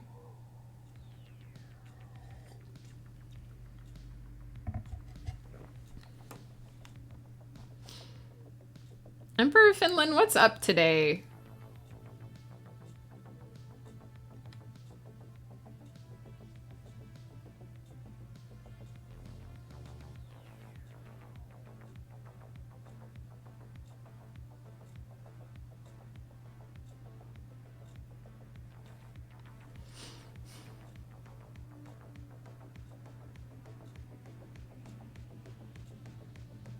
I lost my train of thought again.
Okay. I'm definitely not hitting as many words as I usually do in these sprints, but it's coming, the scene is coming together, so I'm happy with that. Where did I start that sprint? I think we had done like 800 or so words the first time. I think that was where we stopped before.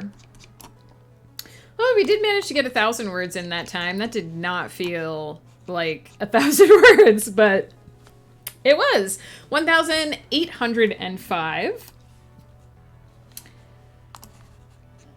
So yeah, I am definitely, I think, in the final stage. I wasn't quite sure how to get where I wanted to go with this, but I think I'm in the final stage of this, which is good. Hopefully I can finish it in one more sprint. We'll see. So I still don't necessarily have a specific plan. I'm just kind of figuring it out as I go. But that's what these are for, just fun little writing, not necessarily any hardcore plans or destinations. I'm in the middle of a very tense scene, but almost done chapter 2 of Juno's story. Nice! And about to introduce Adams. Cassia and her the Adams. Cassia and her parents. Nice! Laurel, I'm glad it's going so well. Author Goddess, I hope you're able to figure out that formatting. I wish I could help more.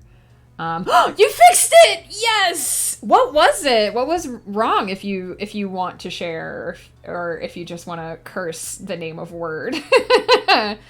I'm so glad to hear you fixed it. Word is such a pain in the butt sometimes. It's what I use for all of my formatting. Yes! Do it! Take that, Microsoft. You have been defeated.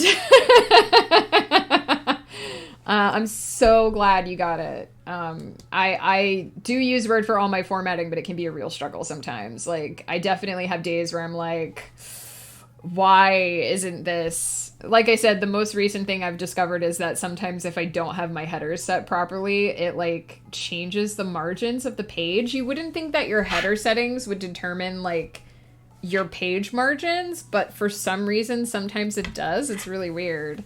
I used section breaks and the last page got stuck in a page formatting void. Yeah, I can understand that. I'm glad you found it. There are too many places where like the sections get determined, like how they're working. Showing Microsoft what's what. Yes. My hate for formatting in Word was the #1 reason I switched to Vellum. It was worth every penny. Yeah, no, I know that lots of people use like Scrivener or Vellum or something. I know Word, and I have like a version of Word, so I've always just kind of stuck with it.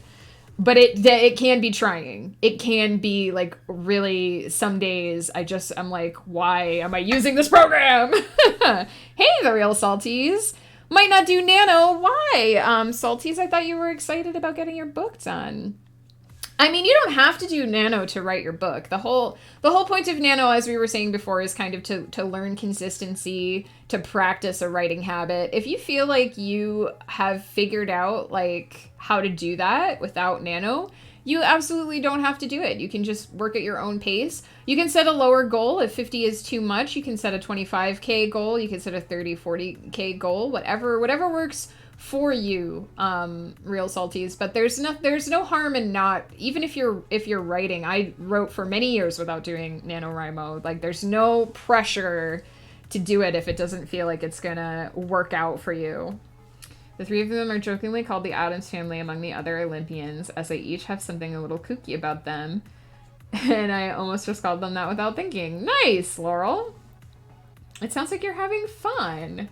I am probably going to take a quick bio break because it's been a little while since we had one.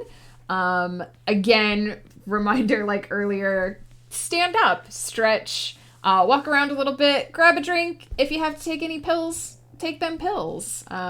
It's important.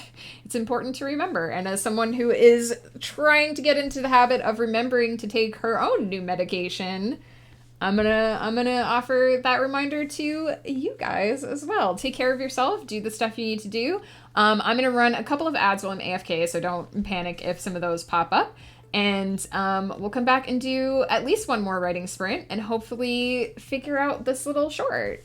Gonna go get my kid. Was nice to hang out. Lomi, I'm so glad that you got that video footage working. It would have been horrible if you had to redo all that. Thank you so much for hanging out. I really appreciate it. Take care. I hope you and the fam have a wonderful weekend. I'm having tons of fun with these projects. Good. That's the most important thing is to get some enjoyment. Like sometimes writing is hard and like ain't it the truth, but you should always get some enjoyment from it at the end of the day. I will be right back with more clicky clackies.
I'm here. Peter, hello, welcome back. Separation anxiety. A lot of anxieties. It's okay, never fear. I just had to pop AFK for a quick bio break. I'm back now. Clicky clackies are about to reoccur. Just happy I found something that clicked and is working for me project-wise. Me too, Laurel. I'm really glad that it's working out for you. I have a rough plan for the end of this scene. I'm doing good. I'm doing good, Peter. Sorry, just checking to make sure I didn't accidentally turn my light off. I'm ready to get this scene finished. I think it's going well. It's been a bit rocky. This has not been one of my, like, super easy flow ideas, but it is getting to where I want it to be, so I will take it.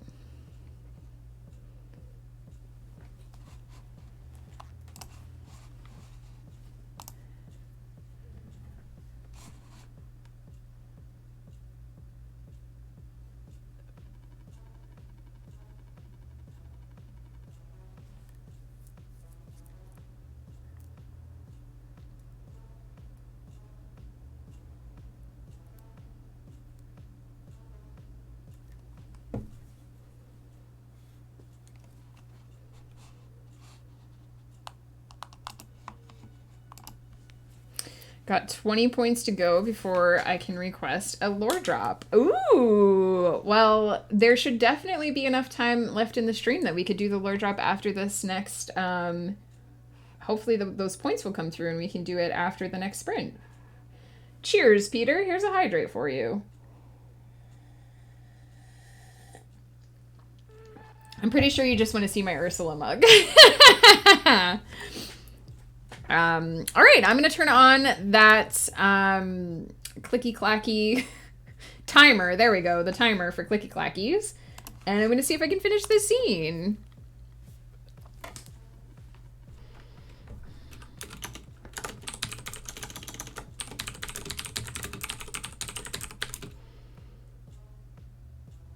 I'm kind of wondering how we're going to work out the plot with Game of Thrones if you or I go down.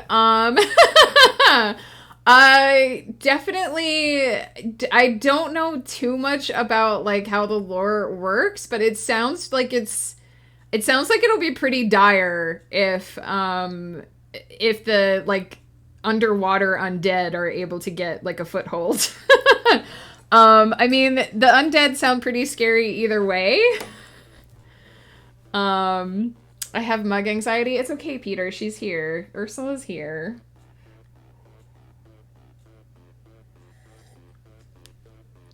I mean, the right one is different during the type of day, during the time of day, Peter. Afternoon is the Mrs. mug. Morning is the Ursula mug. Fixes last page and margin format, waits for watermark to catch up. Fingers crossed, author goddess. Right. So story-wise, it continues. That makes sense. I'm still learning how the whole undead thing works in general.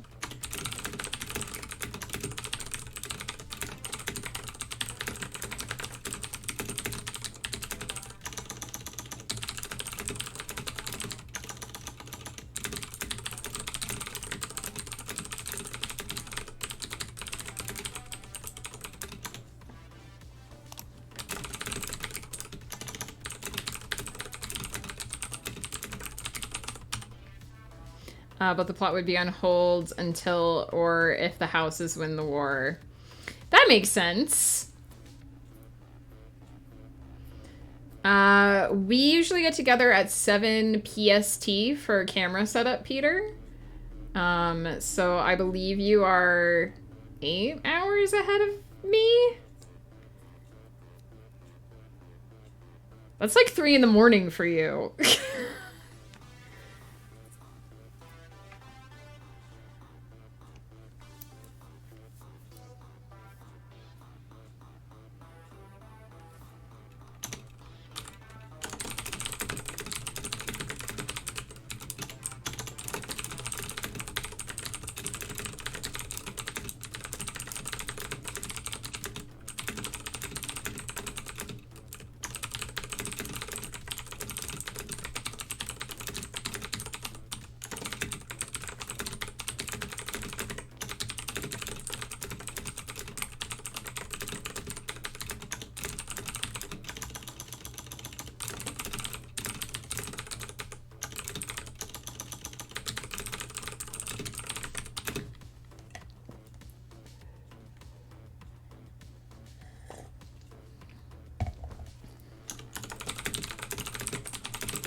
committing to crafting and vibing with you and Woof and Flutter. I mean, that's awesome, Peter, but don't, like, if you need to sleep, that's cool too. We get it.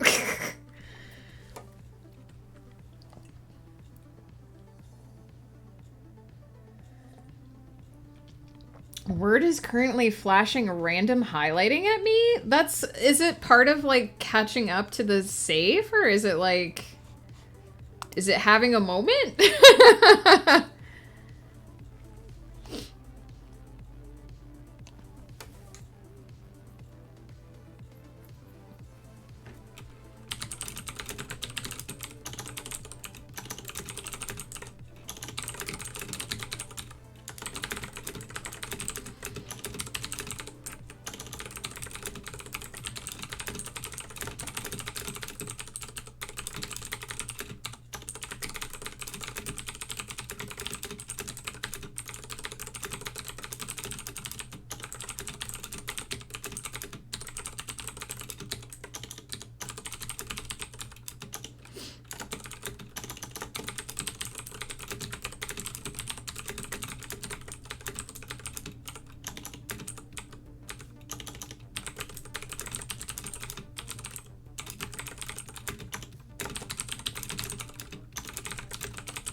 I just forgot how to spell my character's name again.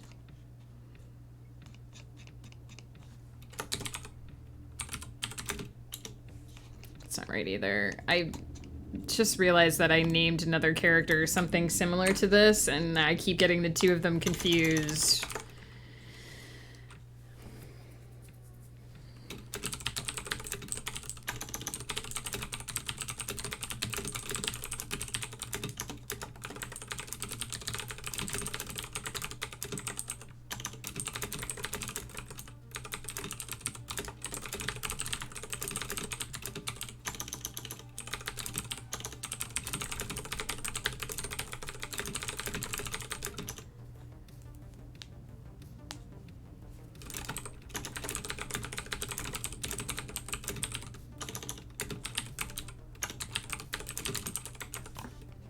Oh my goodness.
A Boti keyboard, purple one, and it comes with a mouse. Nice. I totally understand that. You guys can't see it, but there's a thick tangle of cords like under my desk, over under this corner.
It has a cookie, very necessary for sickies. Indeed. Cookies are very important for the maintenance of morale.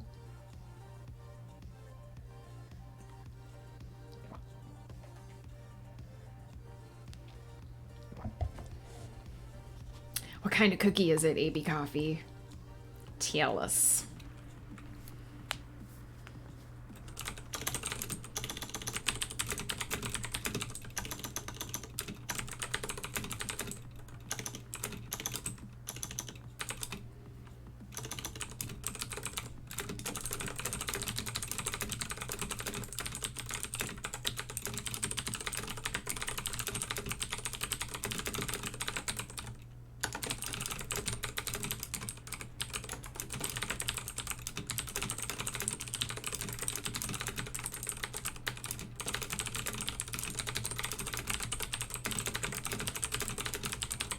Bird of Inferno, hello, how are you? What is up?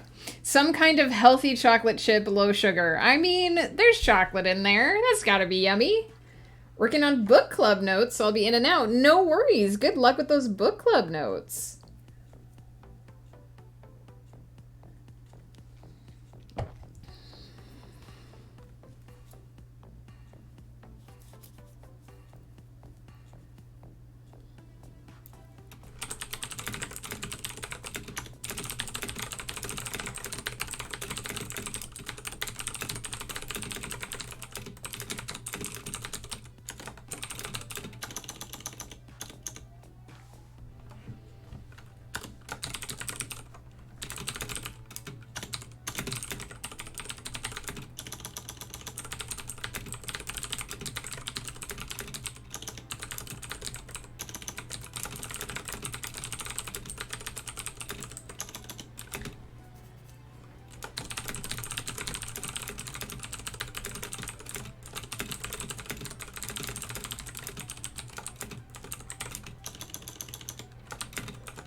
Yes, Maskling, go ahead and tell a Halloween joke.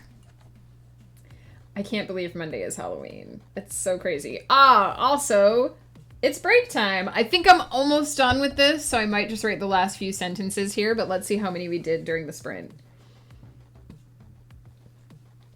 I know, I can't believe it's Monday. I can't believe November is next week. Like, can we get, like, an extra buffer before Nano starts?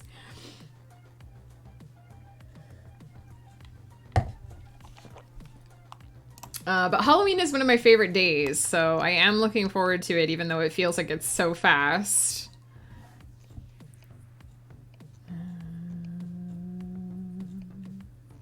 Nope, I've gone too far. Ooh, that was 1,177. I definitely got into the groove there. So we are at 2,982. Just shy 3,000. I think there's going to be just enough in this to bump us over. I'm just trying to decide where I want to end it. I've had the revelation, had a little bit of playing around with a dream. I've had the revelation happen, so now I just need to decide how I want to end this particular scene. What do you do when a ghost slanders you? You have a seance?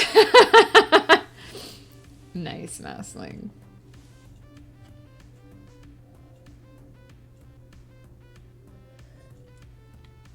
Close to being done too? Nice, Laurel. Who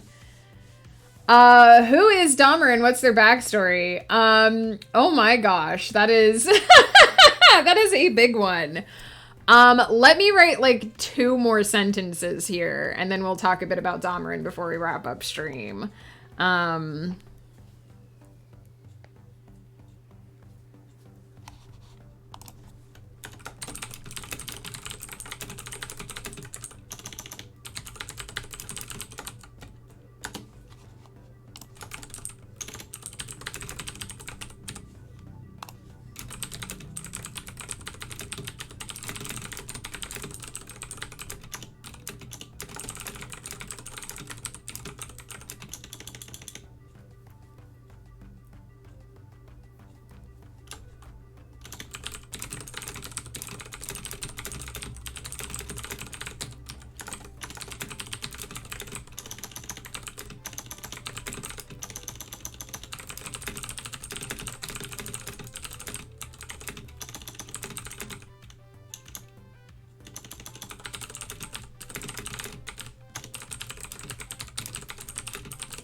Okay, I don't know if that's a good ending, but that's where we're ending it.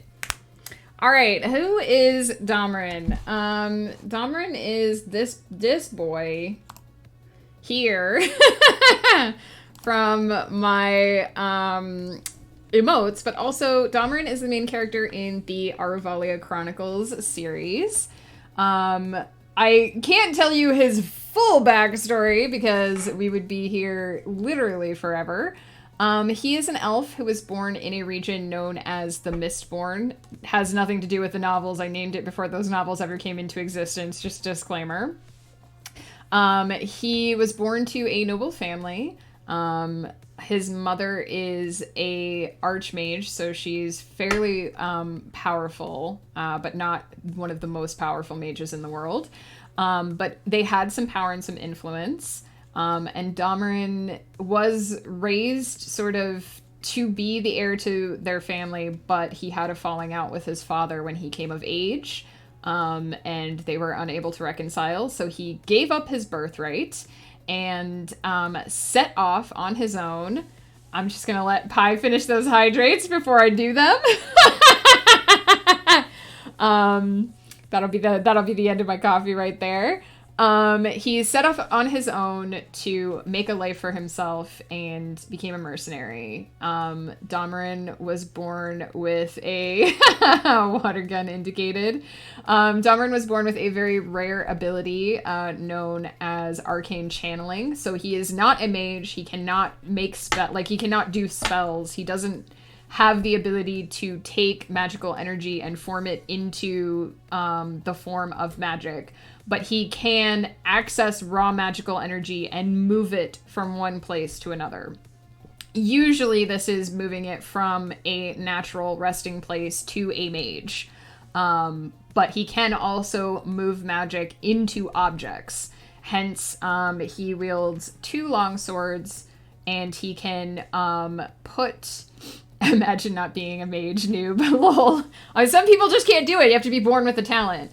But he does wield 2 long swords, which he can channel energy into. They have been specially designed to hold magical energy, and he usually channels fire into one of them and lightning into the other, which is useful in battle. Also, 1, 2, 3, 4, 5. Let me give these hydrates.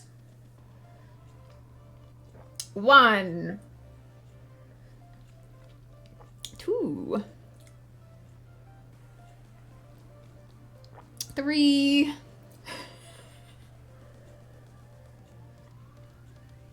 4,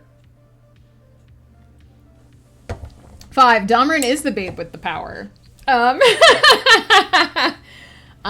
So he was born with this rare talent, this ability to channel, which is sort of a double-edged sword, because yes, he can do a lot of things that other people can't do, but it's dangerous. His talent is such that if he ever tried to channel too much energy at one time, he could literally burn himself from the inside out. And this is how many channelers actually die. Just no magic in this world, but I've been born with the talent. Oh, Pi, that's so sad.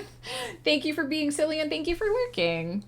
So it's a double-edged sword, right? What Domran can do is very powerful, but it's also very dangerous. So he has made a vow to himself that he will never become sort of paired with a mage, because many mages overtap the powers of channels, and that's how they die. So he is instead trained as a warrior. He uses his channeling ability to supplement his abilities as a trained warrior. And he basically... I'm a sad human being in general. Aw, Pi, sending you love. If there's anything we can do to cheer you up, let us know. So Domran was originally going to enlist in the military. His father was a general. There was sort of an unspoken understanding that what Domran was supposed to do as a noble, was to get married, create heirs to the family estate, and he was going to join the military and basically follow in his father's footsteps. He was betrothed to a young elven woman when he was born, and when she was born, because they were born at roughly the same time. But it turned out, as he grew up and, you know, developed a life and a personality, Domran discovered that he had no real interest in women. He was attracted to men. And he felt that it would be unfair to force someone to marry him whom he would never be able to love. And when he brought this up to his betrothed, she agreed, partly because she didn't want to be forced into an arranged marriage anyway. She wanted to fall in love and get married on her own. And once the contract was severed, Domran's father was furious, and it led to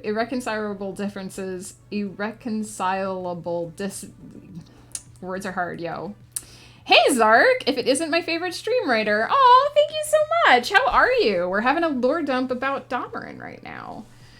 And so, because he couldn't reconcile with his father, and because he felt like his father was trying to trap him into a life that did not fit him, Domran decided not to join the military, but he instead became a mercenary. He made a small name and a small living for himself doing odd jobs, combat related, because he had the skills. And eventually he was in a small village that was attacked by what in his world are known as elementals. We are talking about Mr. Domran.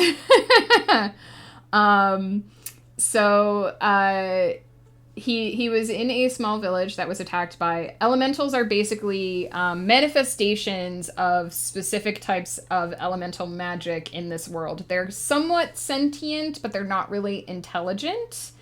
Like, they're not super intelligent. They're intelligent enough to act and to understand things like, this is my territory that's being encroached, but you can't really communicate with them because they're kind of on a different level from us. And so usually elementals are quite dangerous, but the Queen's Division, which is a special group of kind of like the magical FBI in this world, they're specially trained to deal with these kinds of incursions. And so Damarin was present at the time this was happening. There was an evacuation, but the Queen's Division wasn't getting there in time, and his particular channeling abilities make him easily able to deal with certain types of elementals, especially earth elementals, because he can channel magical energy or flame energy directly into their cores, which helps defeat them more quickly. So he decided that he would attempt to slow the elemental down, so that the villagers could escape for the evacuation, fully knowing that he was probably going to die. And yeah, they're sentient but not clever, exactly. Ooh, Maskling, thank you for the posture check. And so he fully was ready to die doing this, but the Queen's Division arrived in time to save him and also to notice how skilled he was. And so they invited him to apply to their division, the Queen's Division, and that was how he became a member of the Queen's Division, which he is at the beginning of the books, and how he basically became one of the chosen protectors of Aravalia. His job is essentially to deal with dangerous creatures, dangerous mages, not necessarily to enforce the law. He's not police. Like, they have a version of police in Aravalia, and he's not it. But he deals with things that would be a threat to the overall security of Aravalia, and also things that like the average individual can't necessarily deal with because they don't have the skill or equipment to do so. So that is a sort of rough background of Damarin leading up to the first novel in the Aravalia Chronicles series. That's sort of where we meet him, is that he has been working for some time as a member of the Queen's Division. And he has all this baggage in his past to unpack that he has just decided to ignore because he doesn't deal with emotions. And that's Damarin in a bit of a nutshell. That's his whole sort of past leading up to how he got his position and where he is. Kind of similar to why Pluto and Cassia won't use their necromancy spirit calling powers. If they use them too much, it can hurt them and cause them to actually pass out. Yeah, exactly. Not all abilities are entirely positive. Some come with a price. So I hope Maskling that you enjoyed that. I hope that was worth the channel points. Just a little bit of character background on Damarin. He is about 360 years old when the story starts. There are a couple of things that I have left to mystery here and not necessarily entirely included, because they will come out in the novel. But yeah, I hope I hope that explains a little bit about Damarin and why he's a little bit grumpy.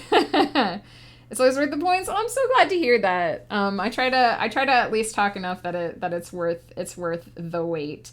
They're one of the more slightly more expensive ones just because it's not a quick one line, right? I like to really dig into the topic and talk about it a little bit. But that is the Aravalia version of Damarin. There are, I will say, there are several other versions of Damarin that we haven't really explored as much yet here on the channel because I haven't started writing their stories yet. But due to circumstances beyond his control, Damarin was sort of catapulted into the multiverse. And so incarnations of him keep cropping up in various different places. They don't all have the same history, though they do tend to manifest similar abilities in similar circumstances. But that's a lore dump for another time. So if you're ever like, why are there so many different versions of Damarin, and how do you keep track of them all?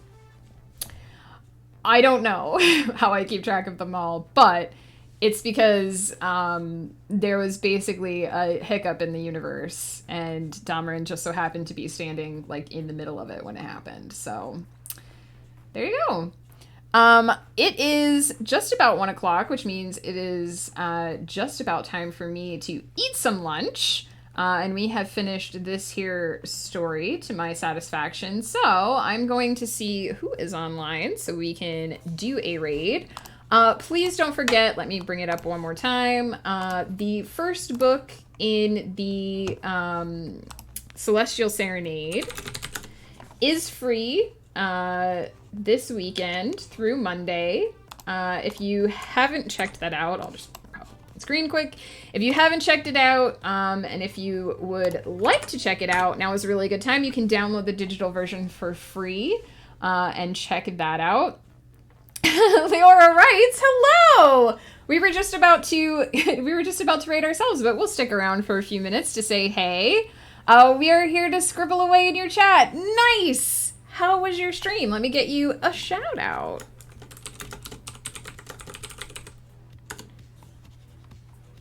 Doing pretty good. We wrote a scene. We wrote a little short today to go on my blog. The prompt was a moment of rest leads to revelation.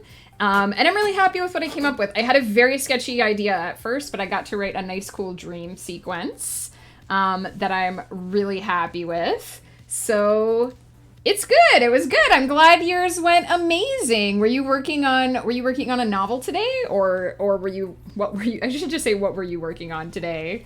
Kath Wolf, hello. Also, Lady Azalina, hello. Welcome in. Oh, studying some finance. That sounds like the kind of thing that my brain can't handle. Every time my husband tries to talk to me about that kind of stuff, I'm like, Lisa, hello. How are you? Got a certificate for a little part of it. Boring. I really wish that I could understand finance more. Because we live in a world where, like, everything that sort of influences how budgets work is constantly in flux. I'm very lucky that my husband can comprehend that stuff and break it down for me, but even then I have to take it in very small chunks. So I'm glad that you got a certificate, and I'm glad that your brain was able to hold on to that information. It sounds boring, and it is. It's important though, right? Rune Wolf, thank you so much for the follow. We were just talking about, you guys are just in time, the first book in my Celestial Serenade space opera is actually free this weekend through Monday. There are 6 books in this series out so far. There are 9 in total. The next 3 will be out next year. So if you are at all interested in space operas and you want to check that out, you can head over and grab a digital copy of that for free. And yeah, check that out. It's unlucky, but it pays really well, which is why I'm suffering through it. That is true. It's good information to have. Thank you, Runewolf. It should be across all of the Amazon platforms. If it doesn't come up as free for you, Runewolf, please feel free to send me a DM on Twitch here, and I can help you out with that, but it should be across all of them. It is through the Kindle Unlimited program, so it should be universal across all platforms. And same, Kathwolf, if for some reason it doesn't show up as free for you, feel free to send me a message and let me know. Hey, Wolf! I assume that you may have been lurking for some time, but if you haven't, welcome in. How are you? How did your appointment go? But yeah, my husband is a high school teacher, and he teaches history, English, and economics. And so he's constantly and social studies. So he's constantly looking into how the economy is fluctuating and how things, Catwolf, thank you so much for the follow. And he's constantly trying to tell me these things, and I'm like, I try so hard, but I can't do it. But you're absolutely right. There's a lot of, it's a good career path if that's something you're looking into. Just got back from getting a tux fitted. What? What? Oh yeah, is that for the wedding?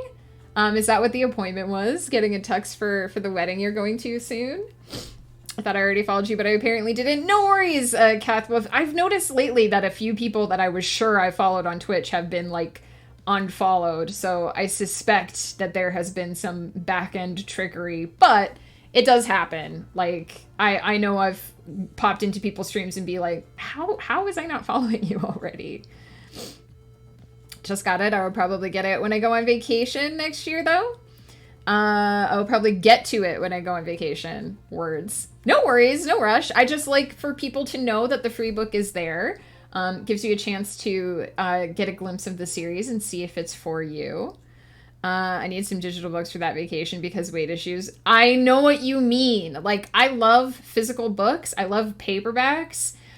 Nothing is more happy to me than just like curling up, more comfy than just curling up on the couch with a good paperback.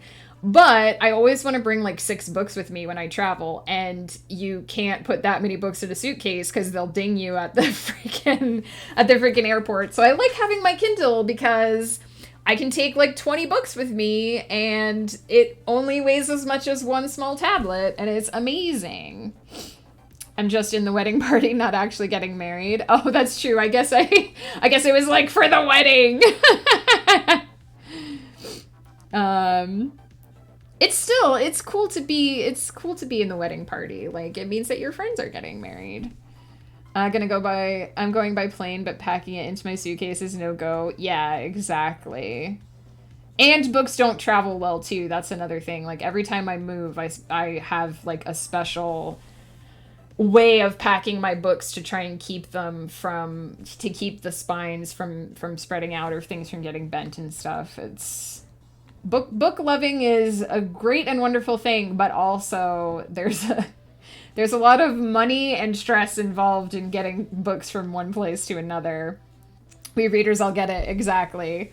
The first thing I always do whenever we're moving is I'm like, okay, I'm going to need this many boxes for books. I'm going to divide them up this way so they're not too heavy. And I have, because my books are like in a specific order, I try to pack them so that they'll come out of the boxes really easily too. It's a whole process.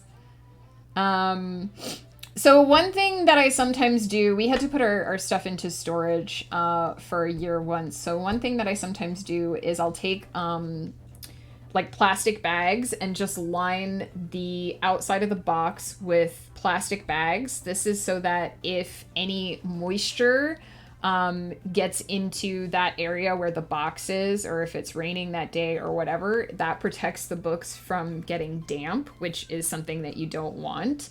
I recommend don't use like scented garbage bags, but if you just have like, you can use a bag of garbage bags, because then when you unpack the books, you can just take back the garbage bags and use them, or you can use plastic shopping bags. It's just a little bit of extra protection. I always pack my books on the spine, so with the spine down, so that the spine is supporting the rest of the book. If you pack them with the spine up, then the weight of... So basically, if you think of like the way you set down a book, if you set the book down like this and something gets set on top of it, it's going to push your pages and it's going to wobble, and that could cause it to expand outwards. Whereas if you pack it on your spine and you have a bunch of them all tight compressed, then if something gets put on top of it, it's going to support that weight a bit better if it's very gently packed on the spine. And then if you have two rows of books, it gets a little bit more complicated, but I tend to do the first one sort of like this, and then I put the other ones like this across the top. And then if there's enough space, you want to be careful how many books you put in one, but if you have enough space, then you put the second one in again, sort of like that. Gonna have to write that down for when I pack books. Yeah, I've moved so many times throughout my life that I just kind of have a few of these little tips and tricks. I would say either get small boxes for your books as well. We did McDonald's fry boxes the one time when we moved. I had like I think it was like 30 boxes of McDonald's fry boxes, but they're small, they're compact, so you're not, because the thing about books is weight. like Leora was saying, right? So if you put too many books in one box, you're going to hurt yourself when you pick it up. So either get small boxes for your books, or one thing that you can also do if you're trying to use bigger boxes is you can put a couple of rows of books like in the bottom of something and then pack light things on top. Or you can pack a few things into the bottom and then pack a few rows of the books on top to keep the weight down. But if you have a huge box and you fill it up totally with books, you are not going to be able to move it. So those are sort of my quick tips. The bag thing is not, I don't necessarily do that every time. But if you know it's going to take a while to transport the books, like if you're moving across the country, or if you have to store them for a little while, or if you're worried that it might rain the day you're moving, it's a good little tip because it'll just give them that extra protection. And because damp books, if your books get damp, you have to be very careful when you're drying them out. So I always pack my books in a suitcase. Seals Apple, hello, how are you? And that makes sense. If you're able to do something like that where you can fit them in a small container that's protected, that's a good idea too. It'll help for when I move next month. Good luck, Maskling, with your move. I hope it goes smoothly. Moving is always a pain, so the best we can hope for sometimes is that it goes smoothly from A to B. But yeah, totally. It's funny because one of the first things I pack is my books because I'm most concerned about them. And then one of the first things I unpack when I get to the new house is also my books because it's not home until my books are unpacked. So hopefully that helps out with anyone who needs to pack books. And definitely if you have to like put them in storage for any length of time, the plastic bag trick is really good for that. Sorry, I have to blow my nose here quick. Because that's when the longer they're in the boxes, that's the more likely they are to come into contact with dampness. And if your books do get wet when you're moving, hopefully it doesn't happen, but if your books do get wet, just lay them out in a dry location. And you can use a fan to sort of dry them out faster. But just be patient. Try not to move them too much until they dry. And hopefully, I know you can also, if they're really, really damp, you can try and use a paper towel to like gently get some of the dampness out. But just be patient. Give them a chance to dry before they do anything. I should make a clip out of that. I will definitely do that. It's funny because it's not something I've ever thought to talk about before, but it makes perfect sense that it's like a thing that book owners would talk about is like, how do I get my books from A to B without, and you especially don't want anything, like you want to make sure that if you're putting stuff on top of the books, even if they're really tightly packed, you don't want to put anything that can slide down in between your pages because that's when you'll get damage. Now you guys can see what book I'm reading right now as well.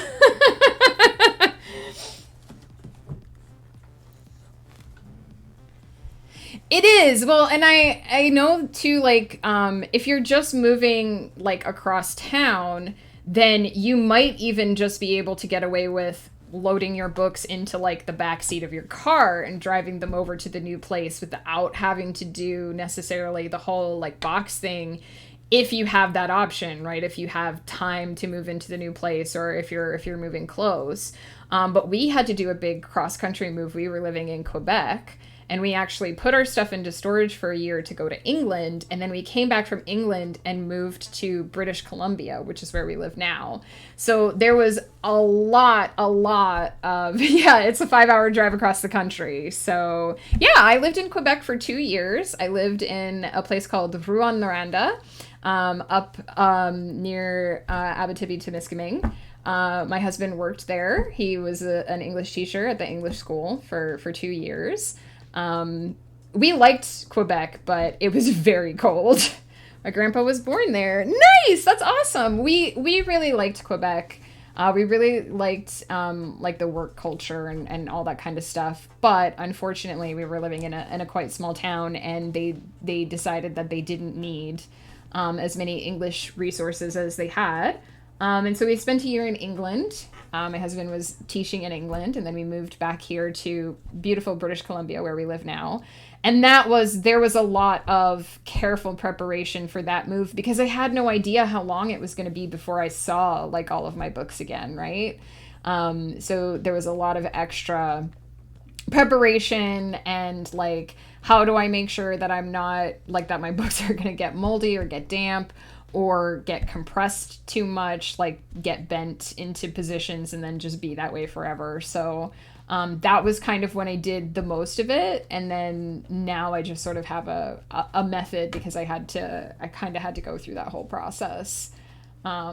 Definitely don't, if you have like, cause I had it actually broke during the move, but if you have any like snow globes or anything like that, don't pack anything like that with your books because there's a very real possibility that it could get a leak in it. And that did happen. I had this beautiful dolphin snow globe for a while, and I packed it in a Ziploc bag when we put it away to storage. So I wrapped it up to pad it, and I put all of that into a Ziploc bag. And I think I double bagged it because I think I put the Ziploc bag into another like plastic shopping bag before I packed it because I was like, if this gets bumped the right way, everything in this box is going to get soaked. And wouldn't you know it, when I unpacked that box, that Ziploc bag was full of water. So the snow globe didn't make it, but everything else in that box did because I had protected it from that. That's my worst fear because I have a small snow globe that I got from my aunt. My heart would absolutely shatter if it broke. Catwolf, if it's possible, carry it with you. Like take it in your own hands. I mean, you can put it in a box, obviously, and pad it, but try to keep it with you in your car, or if you're flying or something, try to keep it in your suitcase. Because that's really the only way to make sure that it's not going to get inadvertently bumped or bounced or like somehow damaged. Because I have a couple of glass dragons that like I have a glass dragon that my grandmother gave me that I would be devastated if it broke.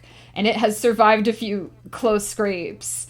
But that's like one of the things is if you can take it, because I know like when you're moving, there's only so many things that you can personally handle the whole time. And so you have to pick really carefully and choose what those things are. Usually for me, it's my glass dragon that my grandmother gave me and my computer are usually the two things that I try to handle myself from beginning to end with nothing passing in between.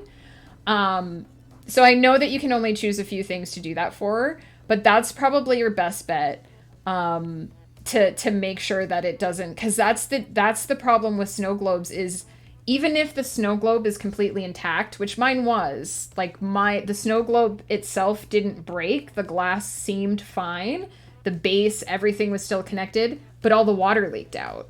And so that's the thing with snow globes that's like really a pain is that something can cause that seal to break and you might not even like it might just be a little thing and you wouldn't know. So the only way to make sure that doesn't happen is to make sure that you hold on to it. True, be careful with snow globes and flying. I mean, if you're putting it into your checked luggage, it might be okay. But yeah, it's that they're hard to transport because anything that holds liquid, it's so hard, and I've had such bad luck with it. I have a lot of glass things, especially a lot of glass dolphin related things, but I don't have my snow globes anymore because they never make it. They make it through one or two moves. Like we got the snow globe to Quebec. But it did not make the cross country. And it could have been when we were moving out of the house in Quebec. It could have been when we were moving things into storage. It could have been when it was moved out of storage. It could have been when it was moved into the house, because there were 4 different loading periods for that particular move. So depending on how complicated your move is and how many times things are going to be shuffled, that has a bearing on what you're going to take with you personally as well, right? So, but that said, we flew to England and we put my husband's big tower computer in a suitcase wrapped in towels, and we did that twice, and it was fine. It made the crossing.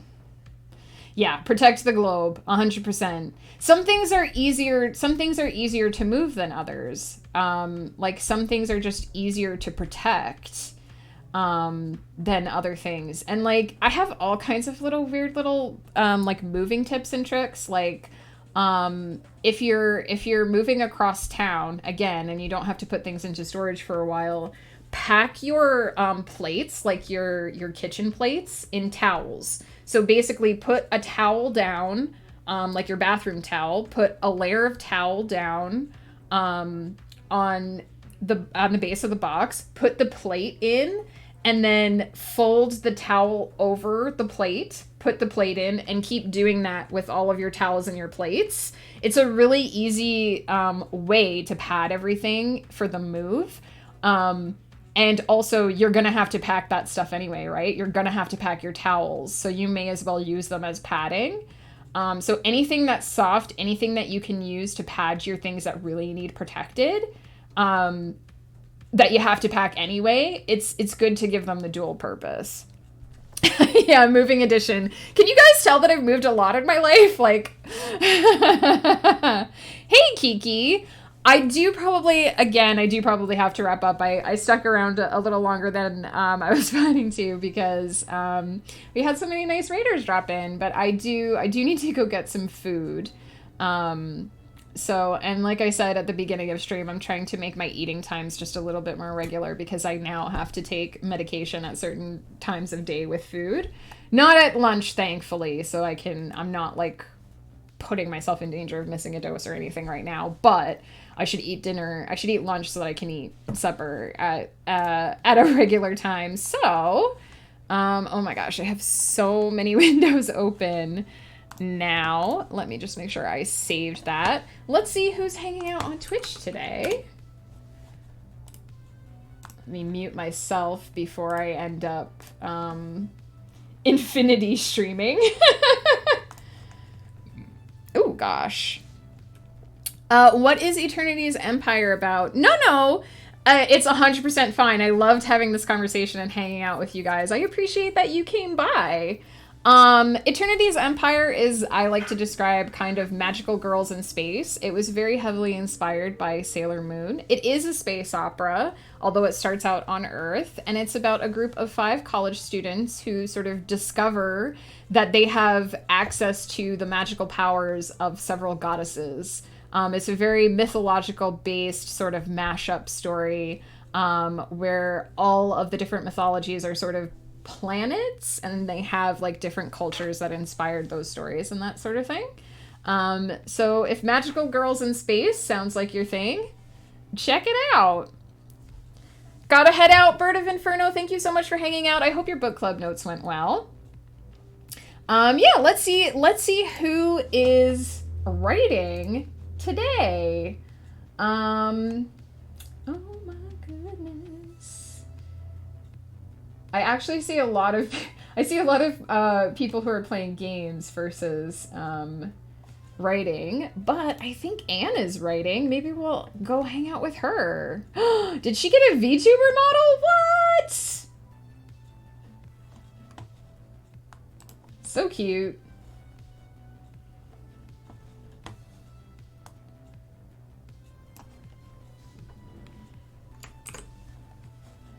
Let's go hang out with Anne. It looks like she's doing some writing sprints.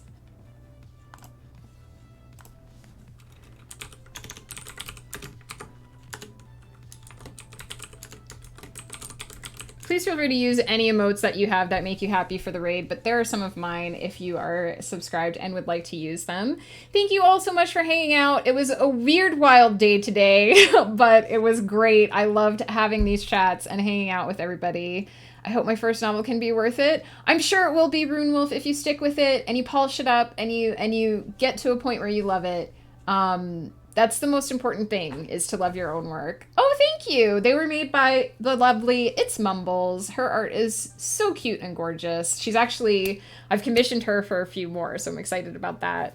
I will be back on Tuesday on this channel with a NaNoWriMo kickoff, and I will be back on Thursday bright and early in the morning because we're going to be streaming for 12 hours, my entire day on stream with some breaks for eating.